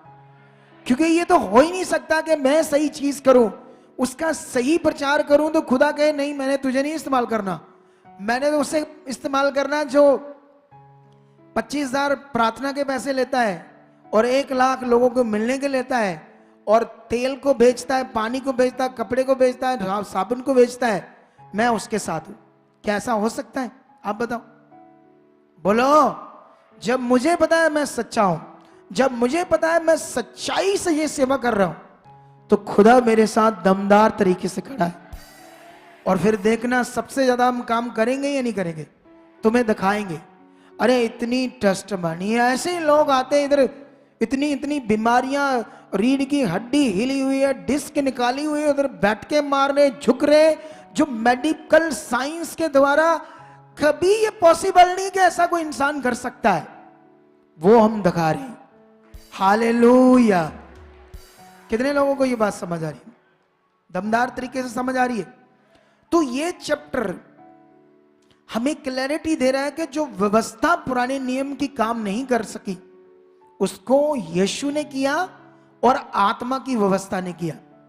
ये तुम्हें समझाना क्यों है? क्योंकि तुम्हें समझ आए, परमेश्वर कहते हैं शरीर में मन लगाना। आप बताओ, जब मटेरियल प्रार्थना के नाम से है, मटेरियल वो निश्चय वो हमारे लिए नहीं, निश्चय वो चीज हमारे लिए नहीं, वो शरीर का विषय है। लेकिन अभी मैं तुम्हें बताता हूं एक सेवक की बात। उस दिन हमने थर्सडे भी एक सेवक की बात बताई थी ना, वो पॉल मैकेंजी कीनिया का, जिसने लोगों को इस हद तक प्रभावित करके रखा था और दुष्ट उसकी जिंदगी में काम कर रहा था। शैतान उस पास्टर, उस विश्वासी के अंदर काम करेगा जो गलत कर रहा है, क्योंकि उनके द्वारा वो लोगों उसको यूज करके लोगों का क्या करेगा, नुकसान करेगा। ये बाइबल कहती है। हालेलुया। अभी इधर ध्यान दो मेरी तरफ। अब मुझे याद है यहां की एक बात है, रियल बात, थोड़े दिन पहले का वाकया। हमारी चर्च में एक एरिया है, उस एरिया से बहुत सारी फैमिली जुड़ी, लेकिन उनमें से एक फैमिली, बहू और उसका पति, बेटा और बहू, वो दोनों अच्छे से इधर आते हैं, बहुत अच्छे से जुड़े हुए हैं। लेकिन उसकी मम्मी और सास और सौरा, उस बहन का, या ये कह लो उसकी मम्मी और बेटा भाई का, वो लोग नहीं करते थे यीशु मसीह में विश्वास। थोड़ा बहुत कभी आगे कि चलो इधर काम होते हैं, ये होता है, कभी आगे थोड़ा बहुत, लेकिन वो तो मिक्स थे इधर उधर सब जगह। लेकिन अचानक क्या हुआ, वो तो अच्छे विश्वासी नहीं थे, लेकिन उनके जो वो बेटा था, उसका जो बाप था, बुजुर्ग हो चुका था, अचानक से वो बड़ा बीमार हो गया। मुझे पता नहीं क्यों हुआ, मैंने पूछा नहीं। उसका लीवर डैमेज हो गया। जब लीवर डैमेज हो गया तो लीवर डैमेज होने से तो आपको पता है क्या होता है, पूरा पेट में पानी भर जाता है, टांगों में पानी भर जाता है, फेफड़ों में पानी भर जाता है, और बंदा चल नहीं पाता, सो नहीं पाता, सांस नहीं आती। ऐसा ही उसके साथ हुआ। वो लगभग मरने वाला था। डॉक्टरों ने भी जवाब दे दिया कि नहीं, इसका सारा लीवर क्या हो गया। मुझे ये नहीं पता वो नशा करता था या नहीं करता था, ये मुझे पता नहीं, लेकिन उसका लीवर पूरा डैमेज हो गया। मुझे याद है हमारे पास वीडियो है, अगर हम अभी निकालेंगे तो आप उसका सिचुएशन देखना, वो कितना बीमार था, इतना सिक, इतना बीमार। और जैसे मैंने ले हैंड किया, जो मैं करता हूं विश्वास के साथ, अच्छा मैंने कहा जाओ चलो, हमने पूछा कुछ फर्क है, कहता हाँ कुछ थोड़ा सा फर्क लगा मुझे, सांस नहीं आ रही थी, कुछ सांस आने लगी। 2-3 दिन में वो रोटी खाने लगा, खाना खाने लगा। वो जो उसका बुरा हालत था वो काफी ठीक हो गया। मतलब इतना नहीं कि पूरा ठीक हो गया, ये नहीं मैं कहता, ये था कि कुछ उसको राहत मिली, कुछ थोड़ा सा चैन मिला, लेकिन अभी भी बीमारी बाकी थी। उधरना हमारी मिनिस्ट्री में एक बहन आती थी, तो जैसे अंत के दिनों में शैतान क्या करेगा ना, नई नई बातें, नई नई टीचिंग्स, नए नए पॉइंट दुनिया में प्रकट करेगा ना। दुष्ट चाहता है कि सेवक लोग कुछ ऐसा करें जिससे वो बिब्लिकल पवित्र आत्मा के द्वारा चलना ये भूल जाएं, और ऐसी बातों को पकड़े जो बिब्लिकल नहीं। वो एक, अब मुझे पता नहीं बात करनी चाहिए पर समझाना जरूरी है। अब क्या करूं, परमेश्वर मुझे माफ करे, क्योंकि किसी की बुराई करना या किसी का नाम लेना अच्छी बात नहीं है, लेकिन मुझे अब समझाने के लिए बात तो करनी पड़ेगी। वो एक ऐसी शिक्षा है, उसको बोलते हैं महाअभिषेक। बोलो क्या बोलते हैं, महाअभिषेक, ठीक है। अब वो बहन ना हमारी मिनिस्ट्री के लोगों के पीछे पड़ी है, पता नहीं उसको क्या हो गया है, पता नहीं उसके पास 20-30 लोगों के नंबर थे, इसको फोन कर, पता नहीं उनको नेगेटिव करती रहती इस मिनिस्ट्री के प्रति, और बोलती एक बार जाकर देख लो, बस एक बार, अगर एक बार तुम्हें स्वर्ग ना मिला, एक बार सोने से गर्भ, ऐसी मतलब बात, वो मतलब ऐसे करती होगी जो लोग चले जाते हैं। सुनने वाली बात है। वो उनके घर में गई, कहती ये तो ठीक ही नहीं हुआ, ये देखो कैसे मर रहा है। वो कहते नहीं आराम आया है कुछ, डॉक्टरों ने तो जवाब दे दिया था। कहती बस एक बार इसको मेरे साथ भेज दो, अगर एक ही बार ये पूरा घोड़े की तरह ना दौड़ा दो, मेरा भी नाम बता दो, इतनी बड़ा उसको गारंटी दे दी। अब वो जो बेटा बहू था वो कहते हैं हमने नहीं जाना, इनको ले जाओ, फिर ये जाना चाहते तो पूछ लो। वो कौन थे, यीशु में अच्छे से चलते थे, उनको कौन सा अच्छे से समझता परमेश्वर के बारे में, वो चले गए। एक बार जब लेकर गए तो मुझे पता चला, वहां का जो पास्टर है उसने बताया इसको तुम अच्छा ले आए हो, इसको तो तबीत खिलाए हैं। वो समझते ऐसी चीज तबीत, पता है आपको कि नहीं, ऐसे तवीत पेंडू, बट ऐसे भाषा है ये। एक्चुअली तवीत कुछ नहीं होता है, ये एक भाषा शब्द यूज करते हैं, इसको बोलते हैं ब्लैक मैजिक, दुष्ट आत्माओं को आपके पीछे लगाना जादू करके, लेकिन उसको तवीत बोल देते हैं। उसने, पास्टर ने कहा इसको तो तवीत डालें किसी ने, ये तो 5 दिन में मर जाता, अच्छा हुआ इधर ले आए। अच्छा, उसके बाद उन्होंने क्या किया, प्रार्थना की, उसके बाद उन्होंने तेल लिया, महाअभिषेक तेल, ठीक है। मुझे पता चला कि वो तेल जिस मंजे पर सोता है उसको पांव को लगाना है पूरा, बोलते हैं उसको, है चारपाई की क्या बोलते, टांगे बोलेंगे ना, टांगे टांगे जिस पर बेड खड़ा होता है, उसको लगाना है, चारों को दीवार पर लगाना है ऐसे।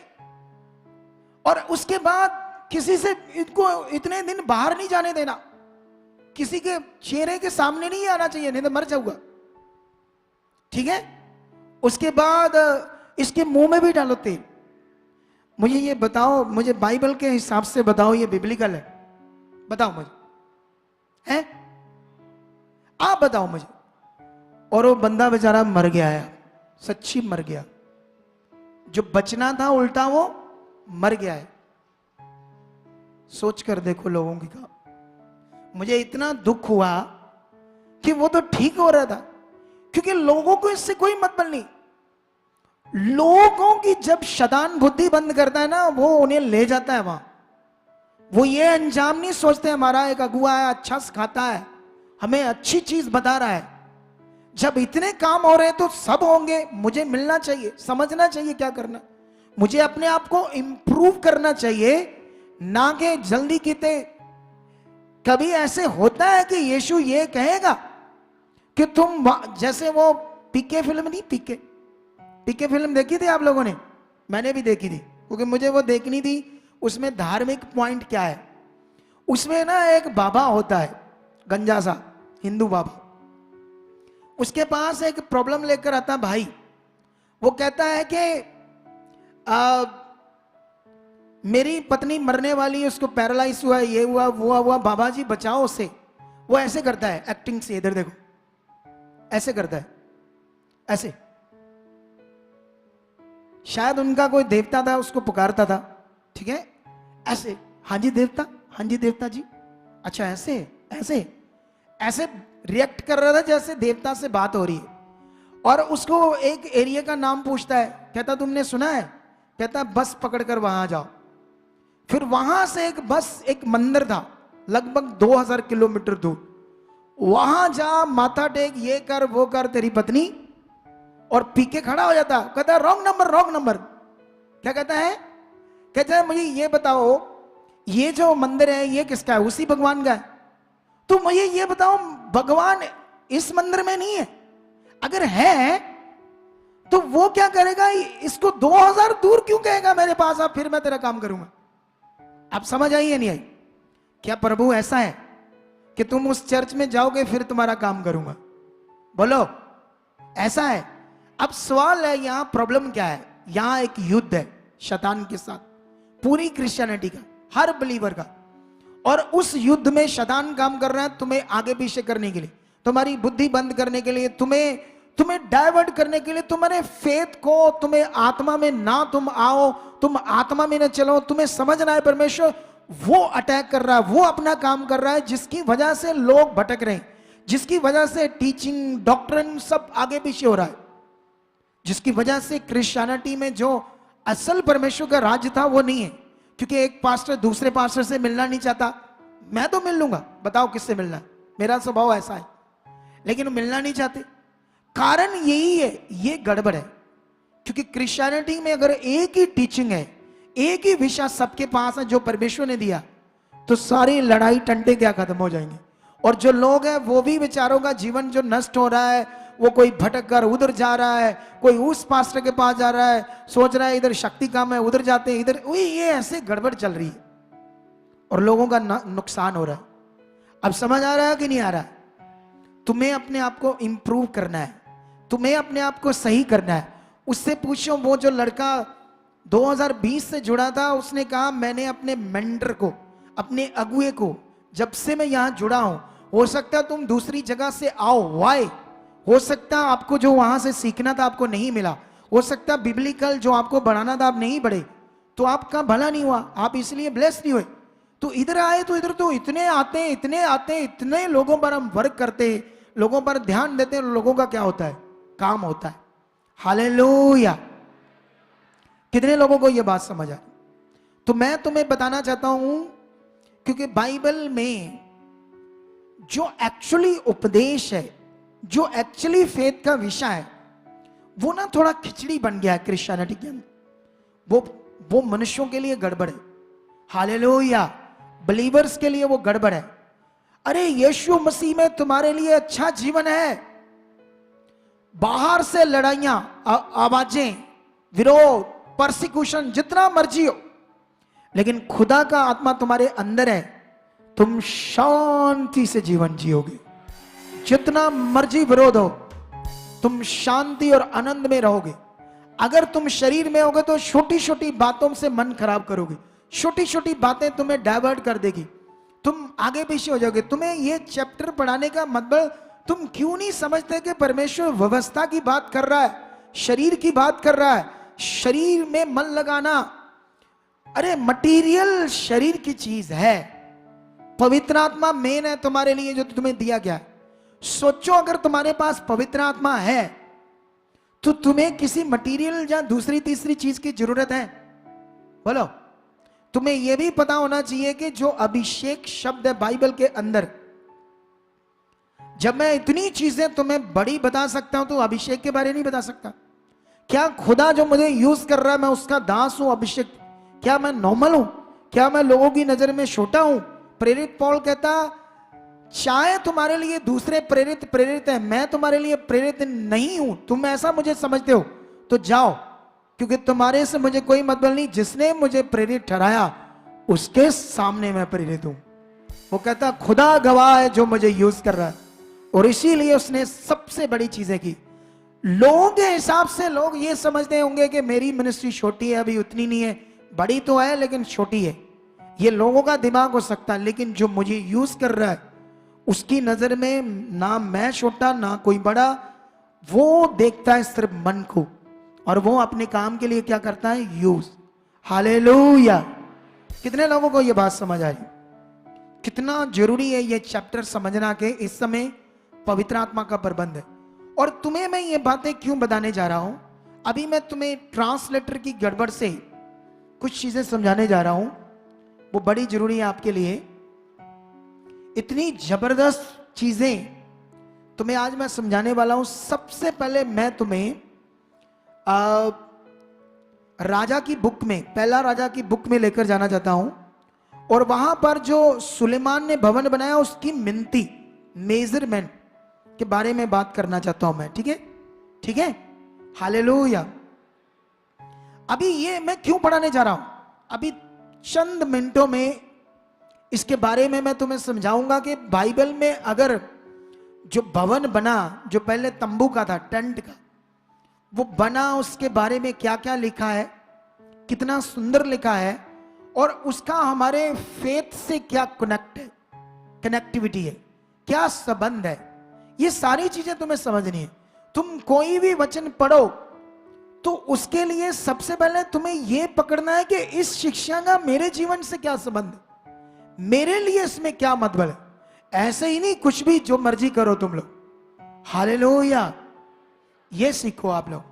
तो यहां से मैं तुम्हें सबसे पहले एक मेजरमेंट जो लिखी गई है खुदा के कलाम में वो बताने वाला हूं। ठीक है? तो ये 6 का 2 से पढ़ेंगे। दूसरा राजा है, सॉरी, नहीं, पहला राजा निकालना था, ये सारा पहला राजा 6 अध्याय। ठीक है?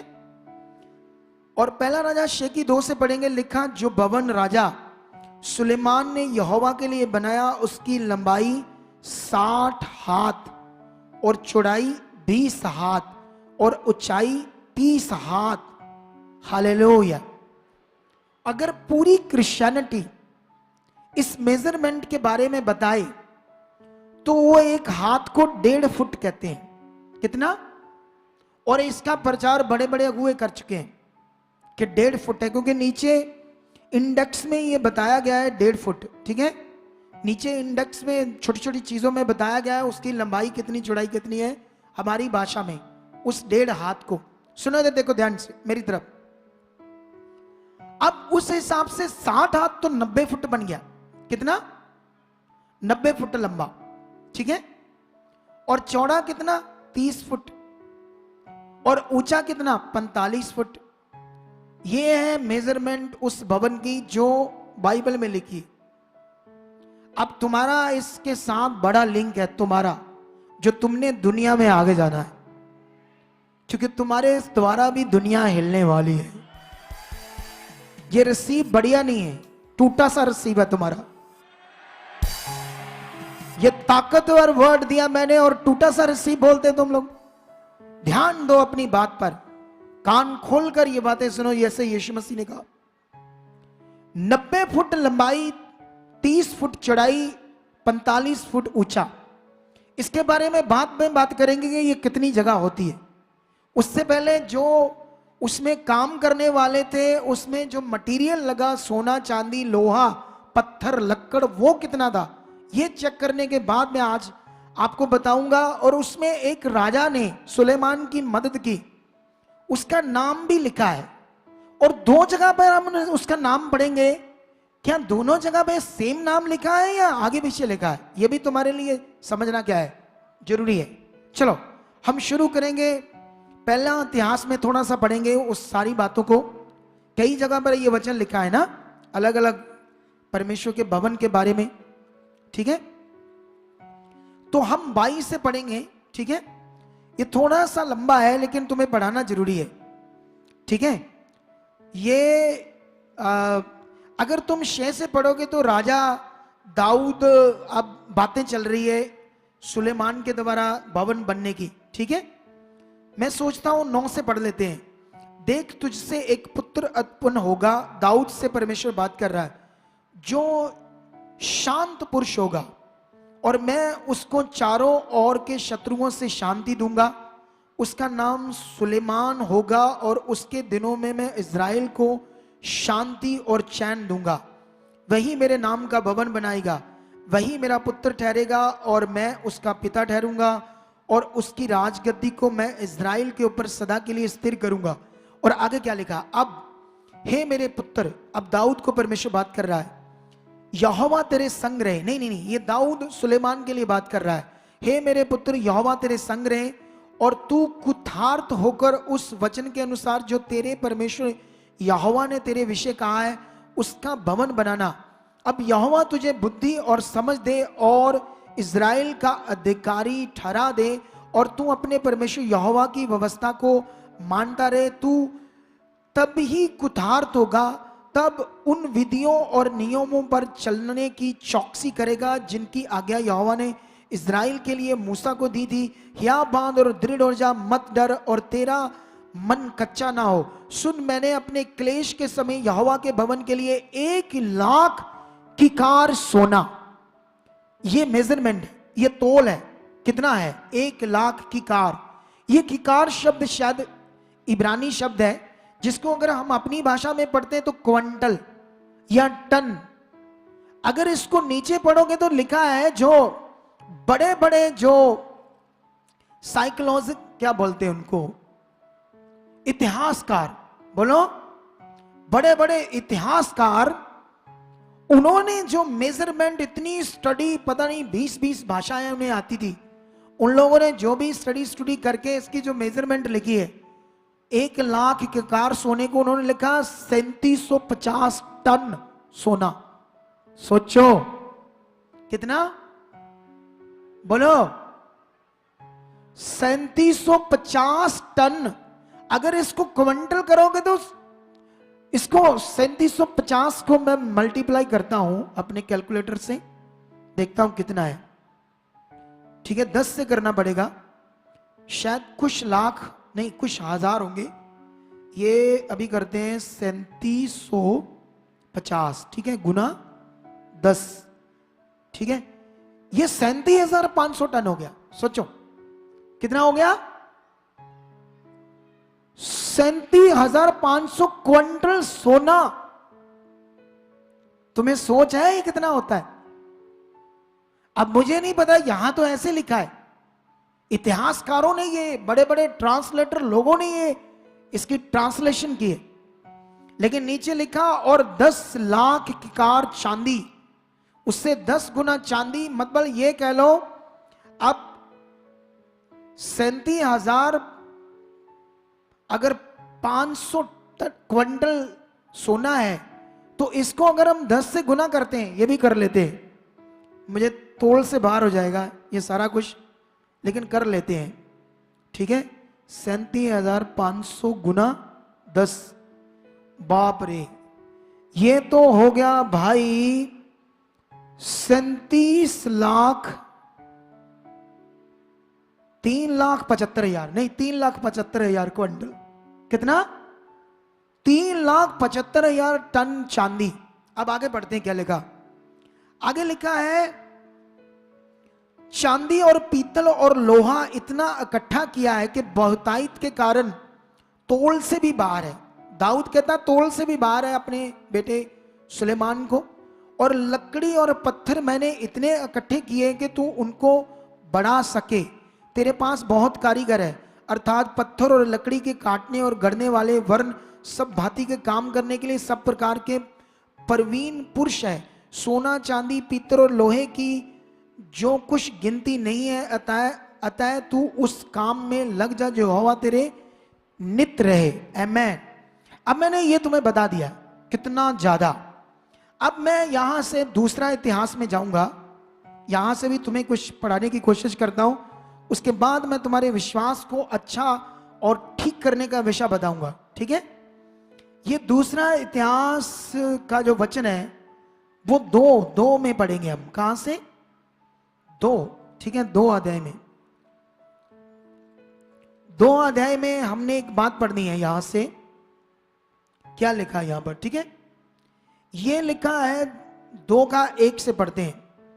जब सुलेमान ने यहोवा के नाम का एक भवन और अपना राजभवन बनाने का विचार किया, इसलिए सुलेमान ने 70,000 बोझा ढोने वाले और 80,000 पहाड़ से पत्थर काटने वाले और वृक्ष काटने वाले, कितने 1.5 लाख मजदूर लगा दिए उस भवन के काम करने के लिए। सोचो, 70,000 बोझा ढोने वाले, 80,000 पहाड़ से पत्थर काटना और उसके ऊपर जो पेड़ है उनको काटने का काम। तुम्हारी सोच आगे पीछे तो नहीं हो रही ये बातें सुनकर? हमारी सोच से तो ये बाहर हो रहा है सारा कुछ। और आगे क्या लिखा? आगे में लिखा तब सुलेमान ने सोर के राजा, पढ़ लो अपनी हिंदी की बुक में क्या लिखा, हुराम। तब सुलेमान ने सोर के राजा हुराम के पास कहले भेजा कि जैसे तू मेरे पिता दाऊद से बर्ताव किया, अर्थात उसके रहने का भवन बनाने को देवदारू भेजे थे, वैसे ही अब मुझसे भी बर्ताव कर। अब यहां पर जब तुम पढ़ोगे तो ये बातें लिखी है, एक तो उसका नाम हुराम लिखा है और दूसरा अब बातें चल रही है कि इससे मदद लेनी है किस चीज की, इसको हम दूसरी जगह से पढ़कर देखते हैं, ठीक है, फिर हमें यह पता चल जाएगा। ये मिलेगा हमें पहला राजा में, ठीक है। पहला राजा में हम पढ़ेंगे 1 अध्याय में, ठीक है। पहला राजा 5 अध्याय, सॉरी, और 5 में ऐसे लिखा है, कि सोर के राजा हिराम ने अपने दूत सुलेमान के पास भेजे, क्योंकि उसने सुना था कि वह अभिषिक्त होकर अपने पिता के स्थान पर राजा हुआ है और दाऊद के जीवन भर हिराम। अब यहां पर हुराम को क्या लिखा है? हिराम। अब क्या कहोगे, कौन सा नाम आपको राजे का चाहिए, हुराम चाहिए या हिराम चाहिए? आप सोच लो, मुझे ये तुम्हें कुछ बताना है, आगे जाकर समझाना है क्या बाइबल है, क्या पवित्र वचन है, क्या ट्रांसलेटर की गड़बड़ है, और क्या तुम्हारा विश्वास है और क्या तुम्हारा प्रबंध जो तुम्हारे लिए बेस्ट जीवन को देगा। लेकिन यहां पर गड़बड़ है, यहां पर तो ये लिखा है हिराम के पास यूं कला भेजा, तुझे मालूम है कि मेरे पिता दाऊद ने अपने यहोवा के नाम का एक भवन इसलिए ना बनवा सका कि वह चारों ओर की लड़ाइयों में तब तक उलझा रहा। मतलब अभी ये बात है, ठीक है। इसकी 5 में पढ़ोगे, सॉरी 5 की 11 में तो ऐसे लिखा है, और सुलेमान ने हीराम के परिवार के खाने के लिए उसे 20,000 कोर गेहूं और 20 कोर पीसा हुआ तेल दिया। इस प्रकार सुलेमान हीराम को प्रति वर्ष दिया करता था। लेकिन मैं इसको और ज्यादा पढ़कर आपको समझाना चाहता हूं अच्छे से ये बात को, ठीक है। ये बात मुझे शायद मिलेगी वहां पर, फिर मुझे वापस जाना पड़ेगा पहले इतिहास में, ठीक है, जो मैं आपको समझाने वाला हूं। हालेलुया। पहले इतिहास में शायद ये बात नहीं है, ये कहां है, ये 3-4 जगह पर लिखा है ना, तो इसलिए हमें ये पढ़ना है अच्छे से, ठीक है। हालेलुया।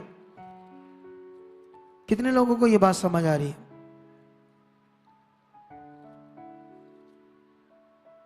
तो अभी ये मुझे बस यहां से दूसरा इतिहास से आपके लिए ये बात पढ़ानी है जो परमेश्वर के वचन में लिखी है, ठीक है। अब ये जो वचन है, अभी मैं भूल गया लिखना नंबर इसका, लेकिन अभी ये हमें मिल जाएगा, ठीक है। क्या आ जाएगा? हालेलुया। कितने लोगों को ये बात समझ आ रही है अच्छे से? सबको आ रही है? क्या मैं समझाने की कोशिश कर रहा हूं आपको? हैं?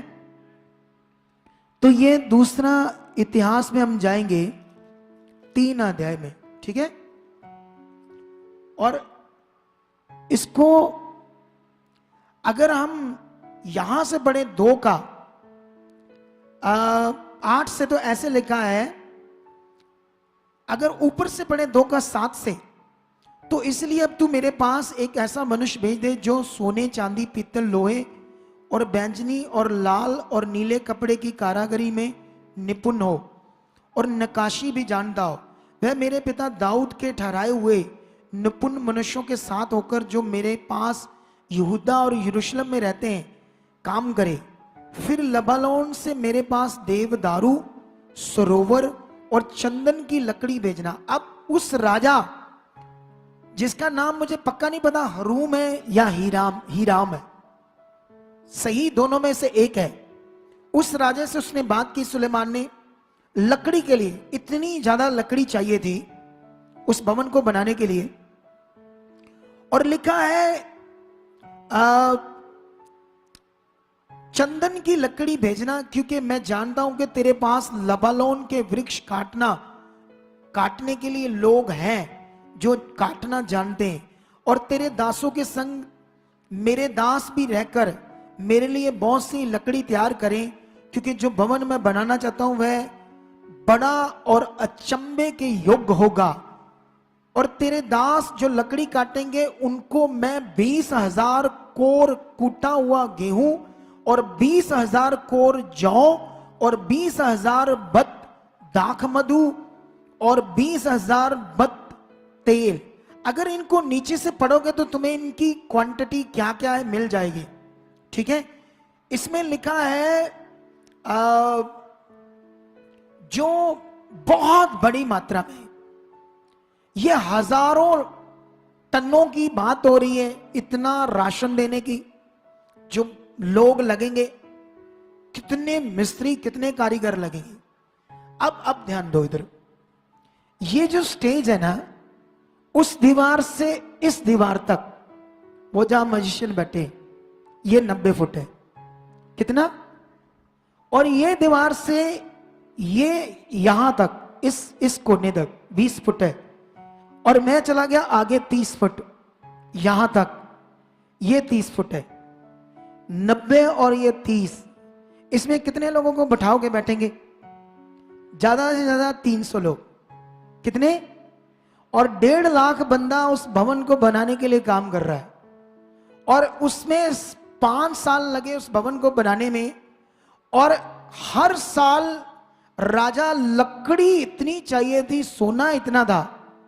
अब मैं ये तुम्हें क्यों बात बता रहा हूं? तुम्हें बताने का मतलब यह है कि यहां ट्रांसलेटर की कितनी गड़बड़ है।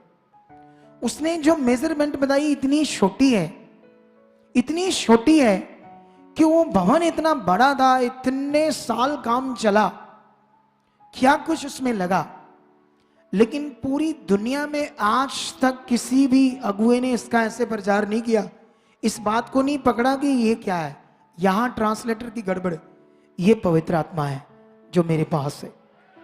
हालेलुया। मुझे बताने का मतलब ये था कि मेरे पास पवित्र आत्मा है, तो वो ऐसे मेरी बुद्धि खोलता है और मैं तुम्हें बताता हूं ऐसे वचन, क्योंकि ये वचन मुझे किसी से नहीं मिले, ये आत्मा से मिले, खुदा से मिले।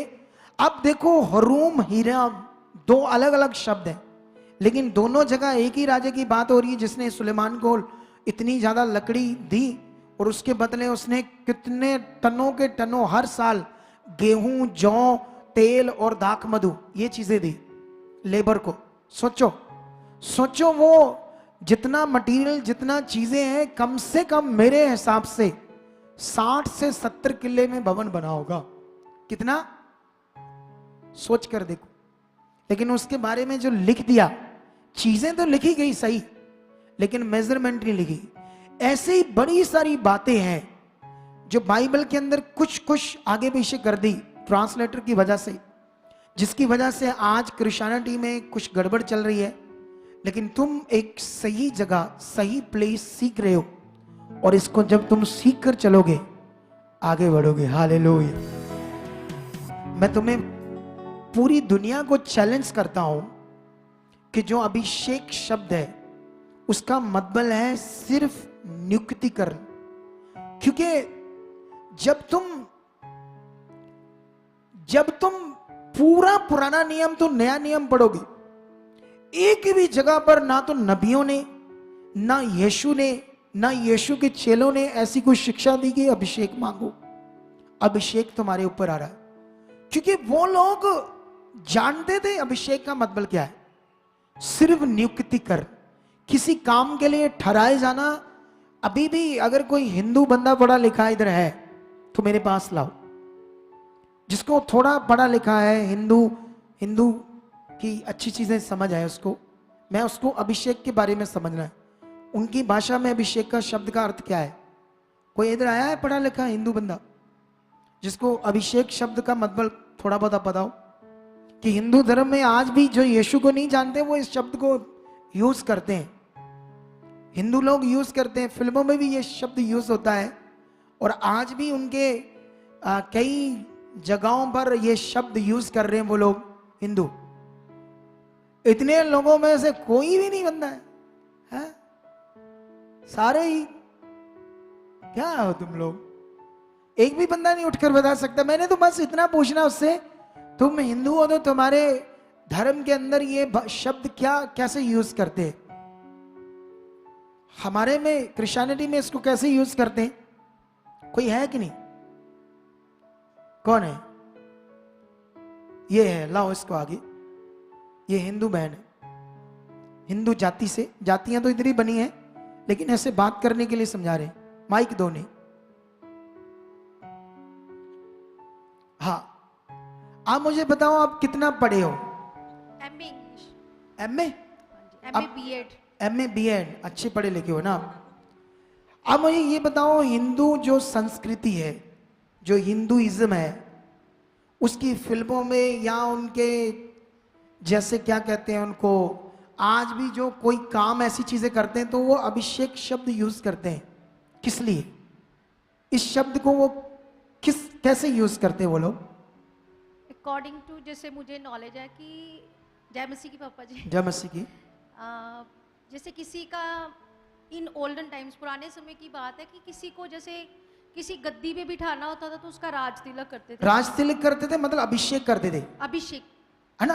अभिषेक मतलब ये शब्द का अर्थ है किसी को नियुक्त करना, किसी को उस काम के लिए ठहराना। ठीक है ना? हाँ जी। इधर देखो मेरी तरफ ध्यान से। तो ये शब्द इसको भी पता है, वैसे भी ये पढ़ी लिखी बहन है।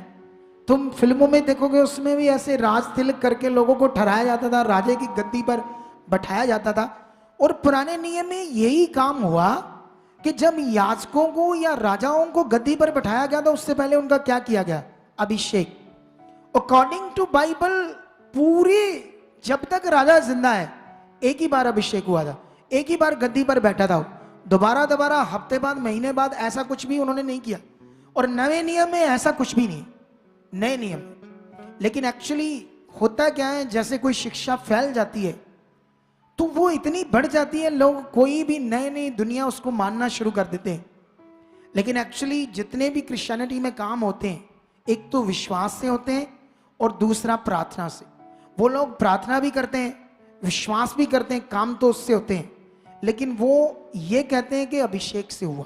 किससे हुआ? लेकिन किससे हुआ? पावर से। किससे? परमेश्वर की पावर से।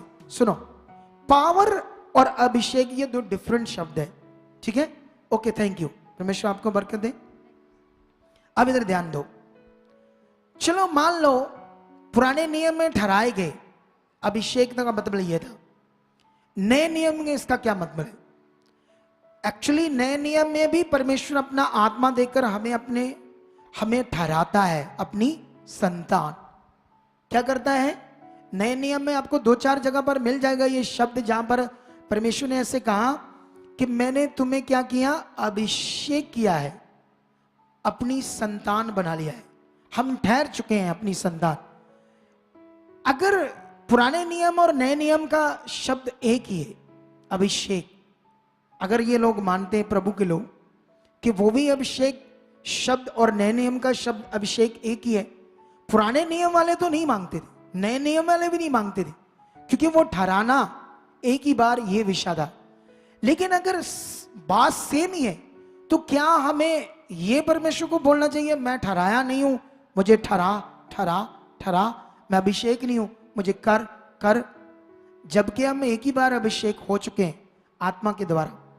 ये मुझे क्यों बताना है आपको? क्योंकि ये मुझे पवित्र आत्मा ने बताया, मुझे तो किसी अगुए ने नहीं बताया। बोलो, क्योंकि मेरा अगुआ तो कोई नहीं है। तो जो खुदा ने मुझे सही चीज बताई है वो तुम्हें पकड़ना है। हालेलुया। क्योंकि एक्चुअली अगर तुमने कुछ मांगना है, या मांगने का मतलब क्या है? अगर बाइबल में हम ये पढ़ते हैं, परमेश्वर के वचन में यीशु मसीह ने यह कहा था उस समय के लोगों को कि तुम्हारा स्वर्गीय पिता तुम्हारे मांगने से भी वो जानता है तुम्हें किन चीजों की जरूरत है। अगर वो हमारे मांगने से भी पहले जानता है, हमें जब उसने नहीं बनाया उससे पहले ये सारा संसार रचा, कैसा संसार चाहिए था उसको पता था, इसलिए उसने ऐसा ही बनाया। पानी, पहाड़, लोहा, सूरज, पेड़, कौन सी सब्जियां, कौन से फ्रूट्स के पेड़, वो सब जानता था। हालेलुया। लेकिन अब हमें जो प्रार्थना करनी है, क्यों करनी है, या जब मांगना है तो क्या मांगना है, ये सारी चीजें हमें बिब्लिकल पकड़नी है। सुनो, इधर ध्यान दो। सबसे पहले प्रार्थना का मतलब मांगना नहीं है, प्रार्थना का मतलब संबंध, प्रार्थना का मतलब आत्मिक उन्नति, प्रार्थना का मतलब परमेश्वर के सामने अपने विषय रखने और उसमें थैंक्स गिवन करना कि आप ऐसा कर चुके हो। लेकिन दूसरा होता है हमारा विश्वास, तीसरा होता है हमारा अंगीकार, चौथा होता है हमारी चाहत। इन्हीं से आप सारे अपने कामों को परमेश्वर से ले सकते हो, क्योंकि परमेश्वर ने अपने सब कामों को क्या किया है? पूरा। आपने क्या करना है? क्योंकि वचन ये कहता है कि यीशु हमारे पापों के लिए क्रूस पर चढ़ा, उसने इतने किल ठुकवाए, कोड़े खाए, मार खाई, तुम्हें फ्री करने के लिए बीमारियों से, हालातों से, दुखों से, शैतान से, पाप से, और तुम्हें एक नया मनुष्य, आत्मिक मनुष्य, स्वर्गीय मनुष्य, पवित्र मनुष्य प्रकट करे। ये यीशु ने पूरा किया। इस बात को क्या करना है? विश्वास। इसके लिए क्या करना है? धन्यवाद। इसके लिए क्या करना है? अंगीकार। जब तुम्हें ये करना आया तो तुम्हारे जीवन में बेस्ट काम होंगे। हालेलुया। कई लोग ये कर रहे हैं, कई लोग कंफ्यूज हैं, कई लोग इधर आते हैं लेकिन कंफ्यूज हैं क्योंकि इधर उधर से सुनते ही। बोलो, जब अभिषेक शब्द का अर्थ ये है कि नियुक्त करना, तो उसको मांगने की कोई शिक्षा पढ़ाओ मुझे। कोई दुनिया का अगुआ मुझे ये साबित कर दे कि ये मांगना है, ये बिब्लिकल है, तो मैं उसके चरणों में पढ़कर उसका चेला बन जाऊंगा। चैलेंज है। तो अब महाअभिषेक शब्द तो कोई है ही नहीं, ये बनाया गया है लोगों को अट्रैक्ट करने के लिए, लोगों को अपने पीछे के लाने के लिए। सुनो ध्यान से, आपने क्या करना है? सेवक चाहिए, बहुत चाहिए, खुदा को काम करने के बहुत चाहिए, खड़े होने चाहिए, बहुत मुझे खुशी है। लेकिन जो ऑलरेडी एक सही मिनिस्ट्री में जैसे आप जुड़े हो, अगर एक मां अभिषेक या कोई मिनिस्ट्री उठकर इधर के उनको गाइड करती है और इधर के लोगों को तोड़ रही है कि इधर आ जाओ, हमारे पास आ जाओ, तो मेरा ख्याल है ये सेवा नहीं। क्या नहीं है ये? सेवा का मतलब था रूहें बचाना, वो लोग जो नहीं बचे। इधर जो लोग आए हैं, मैं क्या कम हूं, कमजोर हूं कि तुम्हें बचा नहीं पाऊंगा, तुम्हें स्वर्ग जाने के लिए प्रेरित नहीं कर पाऊंगा, या तुम्हारे काम नहीं होंगे, तुम्हारी ब्लेसिंग, क्या मैं कमजोर हूं, लंगड़ा हूं, मेरी टांगे टूटी है, मेरी जबान कटी है कि अब मैं बद्धा बोलता हूं कि तुम्हें समझ नहीं आएगी? बोलो क्या कमजोरी है मुझ में? सोचो, जब सब कुछ ओके है तो फिर मुझे तो चाहिए नहीं किसी के लोग, मुझे तो नहीं चाहिए, ना ही मेरी मनसा। मैंने तो कभी नहीं कहा कि दूसरे लोग मेरे पास आ जाएं। हां, उन लोगों को बचाना है जो मर रहे हैं, जो मसीह में भी परेशान, परेशानियों में, मुझे उन पर वर्क करना है। ये सही करना चाहिए मुझे कि नहीं करना चाहिए? आप बताओ, बोलो, करना चाहिए या नहीं करना चाहिए? करना चाहिए ना? तो आपको भी ये काम करना चाहिए या नहीं? क्या खुदा की सही ज्ञान जो मुझे इतने सालों में नहीं मिला था, मैं 7 साल चर्च जाता रहा, पाप भी करता रहा, ड्रिंक भी करता रहा, गलत काम भी करता रहा, क्योंकि मेरे अंदर आत्मा काम नहीं करता था। मैं अन्य भाषा करता था बड़ी सच्ची, मेरा मन प्रभु में था बड़ा, मैं बड़ा प्यार करता था प्रभु को, 20 बोने में बड़ा आगे था मैं, लेकिन फिर भी मेरा पाप नहीं जा रहा था, मैं गलत काम करता था। 7 साल में चर्च में गया, उसके बाद मैं 8 साल अमेरिका के ग्रुप में गया, फिर क्यों खिचड़ी पंडा ही हो गया। क्या हो गया? क्या है ये? एक उदाहरण, मुझे इतनी नहीं आती, थोड़ी बहुत ही यूज कर लेता हूं। 8 साल मैंने एक अमेरिका के ग्रुप में काम किया जिसमें मैं पूरी तरह से गंदा बन गया, गंदा सच्ची। आत्मा की बातें वहां भी बड़ी थी, स्पिरिट की बातें वहां भी बड़ी थी। अब जब जिस बंदे के अंदर पवित्र आत्मा काम करेगा, तुम मुझे बताओ वो पाप करेगा? है? गलत काम करेगा? बोलो। अरे मैं किसी का विरोध नहीं करता, मेरे पास वर्ड है, मेरे पास वचन है। मैं जानता हूं अगर मैं किसी से नफरत करूंगा तो शैतान मेरी जिंदगी में काम करेगा, इसलिए मुझे नफरत नहीं करनी किसी से। बाइबल में तो दुश्मनों से भी प्यार करने के लिए खुदा ने कहा है, तो अपने लोग, अपने मसीह लोग, अपने पास्टर से नफरत क्यों करूंगा? लेकिन मुझे ये जरूरी है जो खुदा का वर्ड है। अब इतनी चीजें मैंने समझा दी तुम्हें, 1.5 लाख बंदा उसको कारीगर काम करने लिए लगा दिए। ये तो सिर्फ पहाड़ को काटना, पत्थर लाने, पेड़ काटने उधर से, और उनको बोझ उठाकर भवन के पास सामान लाना, 1.5 लाख तो इस काम में था।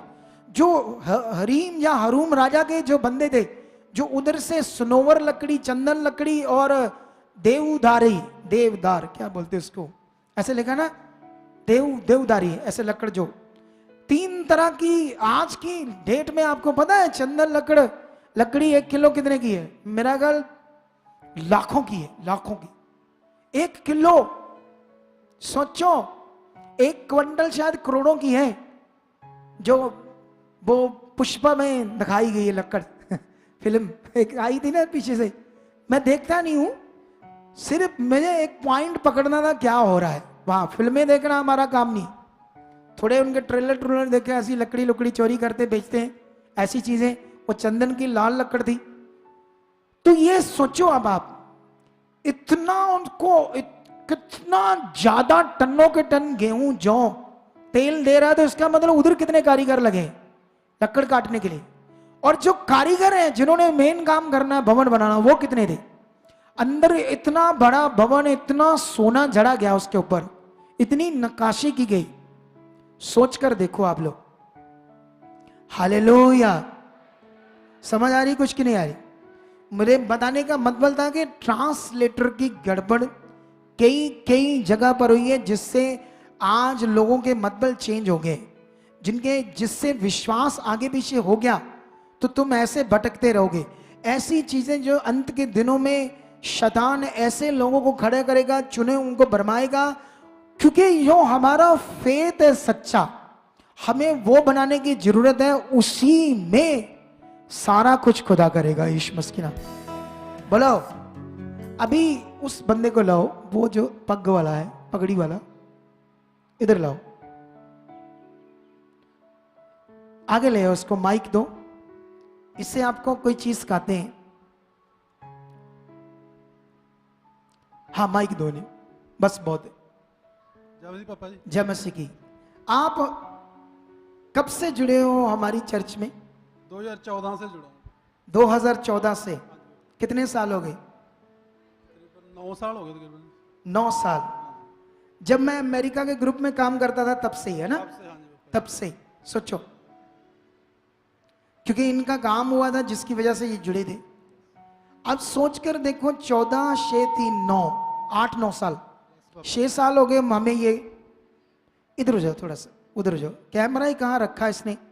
उधर उठाकर ले जा। इधर अपने आप स्पीकर के आगे कैमरा रखता है तू, कि स्पीकर के आगे बंदा खड़ा हो। हालेलुया। इधर ध्यान दो। अब 8 सालों से जब मैं वो मिनिस्ट्री में काम करता था, तब से फिर ये मिनिस्ट्री स्टार्ट हुई, तब से आप जहां जुड़े हुए हो। हाँ जी, मैं जहाँ जुड़ा हूँ, एक इधर उधर कहीं नहीं गया एक दिन भी। कभी नहीं इधर उधर किसी के बारे में आपको नहीं पता? ना मैं किसी को सुनता हूँ, ना मैं जहाँ जुड़ा बस जो सीखा वो करते हो, वही करता हूँ मैं बस। तो आपका सारा कुछ तो आगे पीछे हो गया होगा। हाँ जी, आपका ऐसे करने से, एक ही जगह पर जुड़ने से, समझने से सही फायदा हुआ शिक्षा मेरा बहुत कितना? ज्यादा फायदा है, बहुत ज्यादा। मेरे बच्चे ब्लेस, सब कुछ ब्लेस मेरा। सारा कुछ ब्लेस है। बिल्कुल। ये देख लो, सोचो कितनी गवाहियां बताऊं यार, कितनी। मैं ये नहीं कहता कि दूसरे हुए ऐसे वैसे, ये बात नहीं करता। जो भी वो कर रहे हैं अच्छा कर रहे हैं, परमेश्वर उनके साथ है। लेकिन सवाल है, तुम्हें क्या मिल रहा है यहां से? तुम्हें क्या टीचिंग मिल रही है? परमेश्वर तो भला है, वो तो दुश्मनों को भी, पापियों को भी माफ करता है। तो इसलिए अगर गलती से अभिषेक शब्द जो है, या उसको महाअभिषेक भी बना लो, तुम ये सोच करके इसको परमेश्वर की पावर कहते हैं, तो परमेश्वर को कोई वरी नहीं है। बोलो, वो तुम्हारे ऊपर गुस्सा नहीं करेगा, वो नहीं करेगा, क्योंकि उसके दिल में ये मेरे पर विश्वास करते हैं, मुझसे मांग रहे, मेरे लिए जी रहे, तो वो काम करता है। फिर भी उसकी सामर्थ काम करती है। लेकिन सवाल ये है, वो बिब्लिकल नहीं है। तुम्हें उससे भी बढ़िया चीज समझा रहा हूं, और जिसकी वजह से बहुत सारे लोग आगे पीछे कई चीजों में फंसे हुए। तुम्हारे बीच में से भी कई लोगों का आगे पीछे होने का कारण यही है कि तुम इस सही टीचिंग को, सही शिक्षा को ऐसे दिल से नहीं मान रहे कि वाह ये चाहिए थी मुझे, ये मेरे लिए जिंदगी, अब मैं इसमें चलूंगा। अगर जो चल रहे हैं इधर वो पूरी तरह से ब्लेस है यीशु मसीह के नाम, और जो नहीं चल रहे वो आगे पीछे। तो आज का टॉपिक मेरा क्या था? ओके, परमेश्वर ने आपके लिए बहुत काम किया है ना, जबरदस्त रीति से। ये देखो, इसके बच्चे कभी बाहर नहीं जा सकते थे। एक यूरोप में लड़का है, 2 कनाडा में, वेरी सेटल, अच्छे तरीके से ब्लेस हो गए। इतना ब्लेस किया खुदावंद ने, घर में सब चीजों में कोई कमी नहीं रहने दी इतने सालों में। लेकिन जो यहां से जितना इसको पता हो उतना कर रहा है। अगर इसको इधर की बात, उधर की बात, इधर की बात, फिर इसका मन भटकता रहता, फिर मन चंचलता करता रहता, फिर ये कभी भी अच्छे विश्वास में परमेश्वर के साथ बन ना पाता भाई, और आज इसके लिए अच्छा ना होता। और ये बातें मुझे तुम्हें सिखाने का मतलब ये था, क्योंकि अभी अंत के दिन है, बड़ा कुछ होने वाला है, अभी तो और बड़ा कुछ शैतान करने वाला है। इसलिए तुम आत्मा से भरो, आत्मा के द्वारा चलो। पवित्र आत्मा का प्रबंध है, पवित्र आत्मा तुम्हारे मन में काम करेगा, तुम्हें विश्वास में गिरने नहीं देगा, तुम्हें पाप करने नहीं देगा, वो अपने तुम्हें गुणों से ब्लेस करेगा। आत्मा के 9 फल ये देखो इन्होंने लगाए आज: love, joy, peace, kindness, goodness, faithfulness, self control, gentleness. कितनी चीजें ये देखो, ये आत्मा के 9 फलों की बातें लिखी हुई है। क्या लिखी है? वो लास्ट में पेशेंस, पेशेंस आप जानते हैं ना, धीरज। ये पढ़ा ना, धीरज, दयालगी, विश्वास, नम्रता, ऐसे आत्मा के फल। तो पवित्र आत्मा के द्वारा जब तुम चलोगे तो ये फल तुम्हारे अंदर काम करेंगे, ये गुण तुम्हारे अंदर काम करेंगे। अगर तुम आत्मा से नहीं चले, शरीर से चलोगे, बार बार कल्पोगे, बार बार चिंता करोगे, बार बार तुम्हारा मन इधर उधर जाएगा, फिर तुम हमेशा आगे पीछे रहोगे। जो खुदा ने तुम्हारे लिए रखा है बेस्ट, अच्छा, वो तुम्हें मिलेगा नहीं। क्योंकि इस दुनिया में हर एक बंदा परमेश्वर से काम नहीं मांगता। मैं अपना काम खुदा के लिए परमेश्वर से मांगता हूं। मैं उसकी मिनिस्ट्री, उसके काम को मैं जानता हूं उसने करना है। बोलो बोलो, किसने करना है? सुनो दे, देखो ध्यान से। आप जानते हो नूह को जब परमेश्वर ने जहाज बनाने के लिए कहा तो पूरी दुनिया के अलग अलग जीव जंतु उस जहाज में रखे गए। उनको नूह ने इकट्ठा किया या क्या हुआ था? बताओ। अगर ध्यान से पढ़ोगे तो नूह ने एक भी जानवर को वो जहाज में लेकर नहीं गया। ऐसे लिखा, परमेश्वर लेकर गया जहाज में। कौन लेकर गया? परमेश्वर। ऐसे लिखा, नूह के पास गए, जानवर नूह के पास गए, सारे तरह के खुदा लेकर गया। खुदा ने यह काम किया क्योंकि नूह को तो समझ नहीं आएगा कौन फीमेल है मेल है, उसको तो कुछ समझ नहीं आएगा। तो परमेश्वर ने यह कार्य किया। ये काम करना, मिनिस्ट्री करना, रूहें बचाना, सब कुछ करना, किससे लेना है काम? कौन इस मिनिस्ट्री को चलाएगा? लोग कौन लेकर आएगा? लेकिन आजकल क्या होता है, मान लो मेरे से निकला कोई यहां से, तुम गलती से उसके पास चल गए, वो मेरी बुराई करेगा। आ जाओ आ जाओ आ जाओ, तू ही चाहिए मैनू, तुमसे प्यार करेगा। इस मिनिस्ट्री से जो भी लोग निकलेंगे ना, दूसरी मिनिस्ट्री में जब जाएंगे, तुम्हारे ऊपर ज्यादा ध्यान देंगे वो लोग। सच्ची, तुम एक मिनिस्ट्री के कारण तुम्हें इज्जत मिल रही है। सोचो, एक, क्योंकि इसका लेवल है, इसका नाम है दुनिया में, वर्ल्ड के अंदर इस मिनिस्ट्री का। तुम जाकर देखो किसी मिनिस्ट्री में, बोलना हम कुआराना मिनिस्ट्री से, तुम्हें हाथों पर उठाएंगे। तुम्हारे कारण नहीं, इस मिनिस्ट्री के कारण तुम्हारे साथ हो रहा है, ताकि लोगों को बताएंगे, तुम्हारे ऊपर कैमरा लगाएंगे, दिखाएंगे, ये देखो उस मिनिस्ट्री के लोग इधर आते हैं आप ताकि दूसरे भी आए। ये देखो परमेश्वर का काम। इसे परमेश्वर का काम कहते हैं। बोलो, परमेश्वर का काम कहते हैं इसे। एक शरीर का काम है, शरीर की बुद्धि, लोगों को नेगेटिव करना, अपने आप साथ जोड़ना, अपने आप को दिखाना मैं बड़ा सही हूं, अपने आप को शो करना और दूसरे को गलत साबित करना। मुझे किसी को गलत साबित करने की जरूरत नहीं है, मुझे बस खुदा का कलाम सही प्रचार करना है और खुदा मेरे साथ है। और इसको सही प्रचार करने के लिए मुझे कोई नहीं रोक सकता, कोई अगुआ मुझे टोक नहीं सकता, रोक नहीं सकता, क्योंकि ये पवित्र आत्मा का काम है और मुझे ये पवित्र आत्मा का काम करना है। और इसी में तुम्हारे लिए बेस्ट जिंदगी है। हालेलुया। कितनी जबरदस्त जिंदगी चाहते हो, कितनी पावरफुल जिंदगी चाहते हो, तो याद रखना, मुझे अपने मुंह से तो बताऊंगा नहीं मैं कौन हूं क्या हूं, लेकिन खुदा मुझे जानता है कि मेरा जो दिल है रूहों को बचाने के लिए, सेवा के लिए कैसा है, कितना ये खुदा जानता है। तुम्हारी जिंदगियों को बचाना, तुम्हारे लिए स्ट्रगल करना, मेहनत करना, घंटों खुदा के पास जाना, अगर तुम यहां खड़े रहे तो वो तुम देखोगे जो कभी सोचा भी नहीं है तुमने।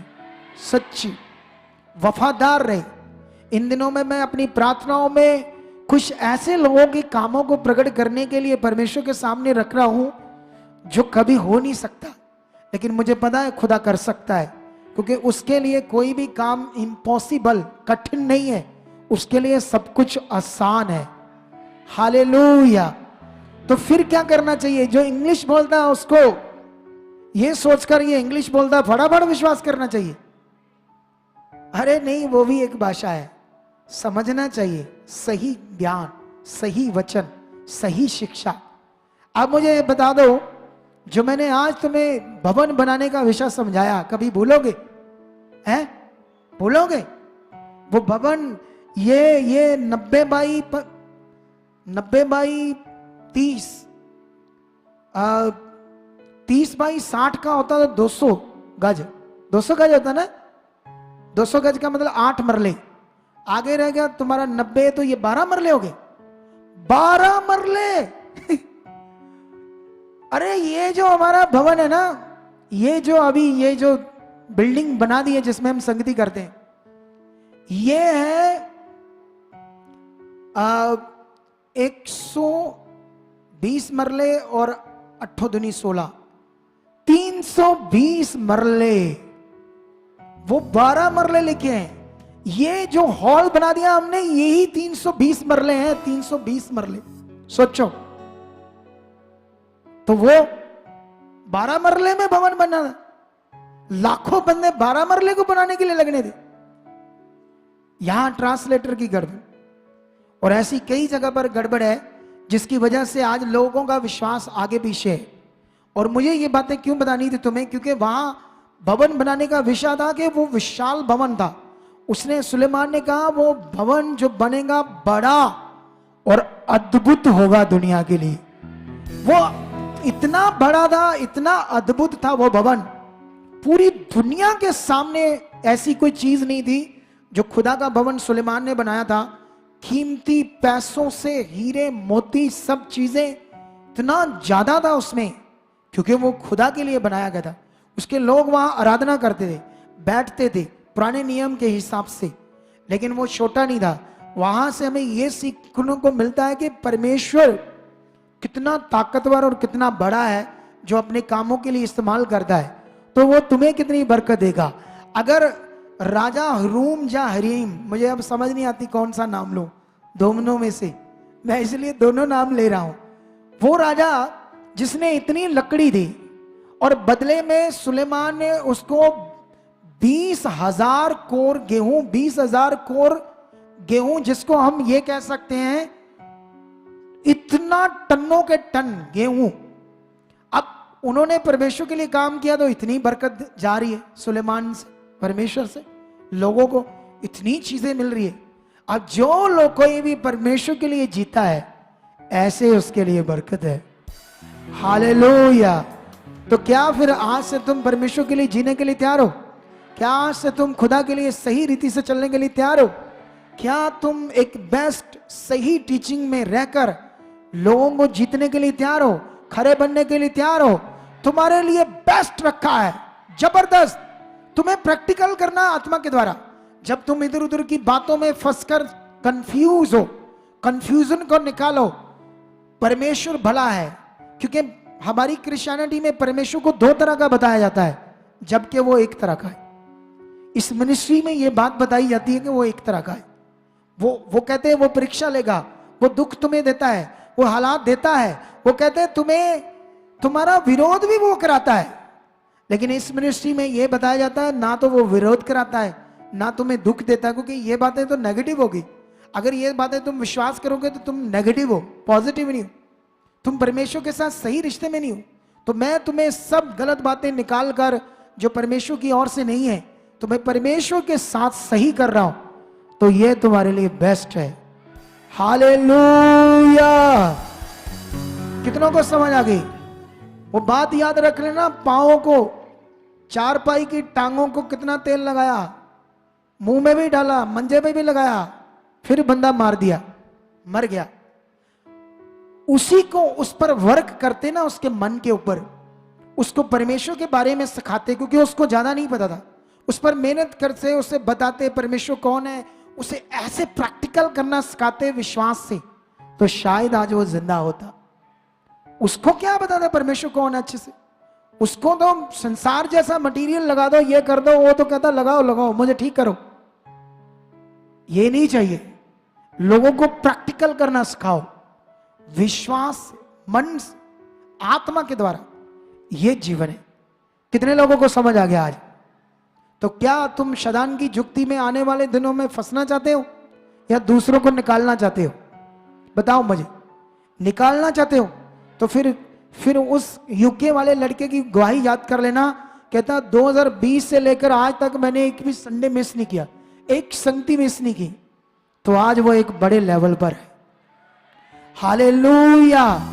पैसों की कमी नहीं है। मुझे याद है जब हम भवन बना रहे थे, पता नहीं शायद 1 लाख रुपया दान के अलावा अलग दिया, 20 के अलावा उसने, और उसके अलावा भी कई बार। तो ये इतना क्यों कर पाया? क्योंकि ब्लेस हो रहा है, बरकत आ रही है, आशीष आ रही है, खराई से चल रहा है, वफादारी से चल रहा है। हालेलुया। तो अभी ये बातें सीख लो। आज का वचन तुम्हें बरकत दे चुका। आने वाले वीरवार और संडे इससे भी बड़ा वचन देंगे आप लोगों को। हालेलुया।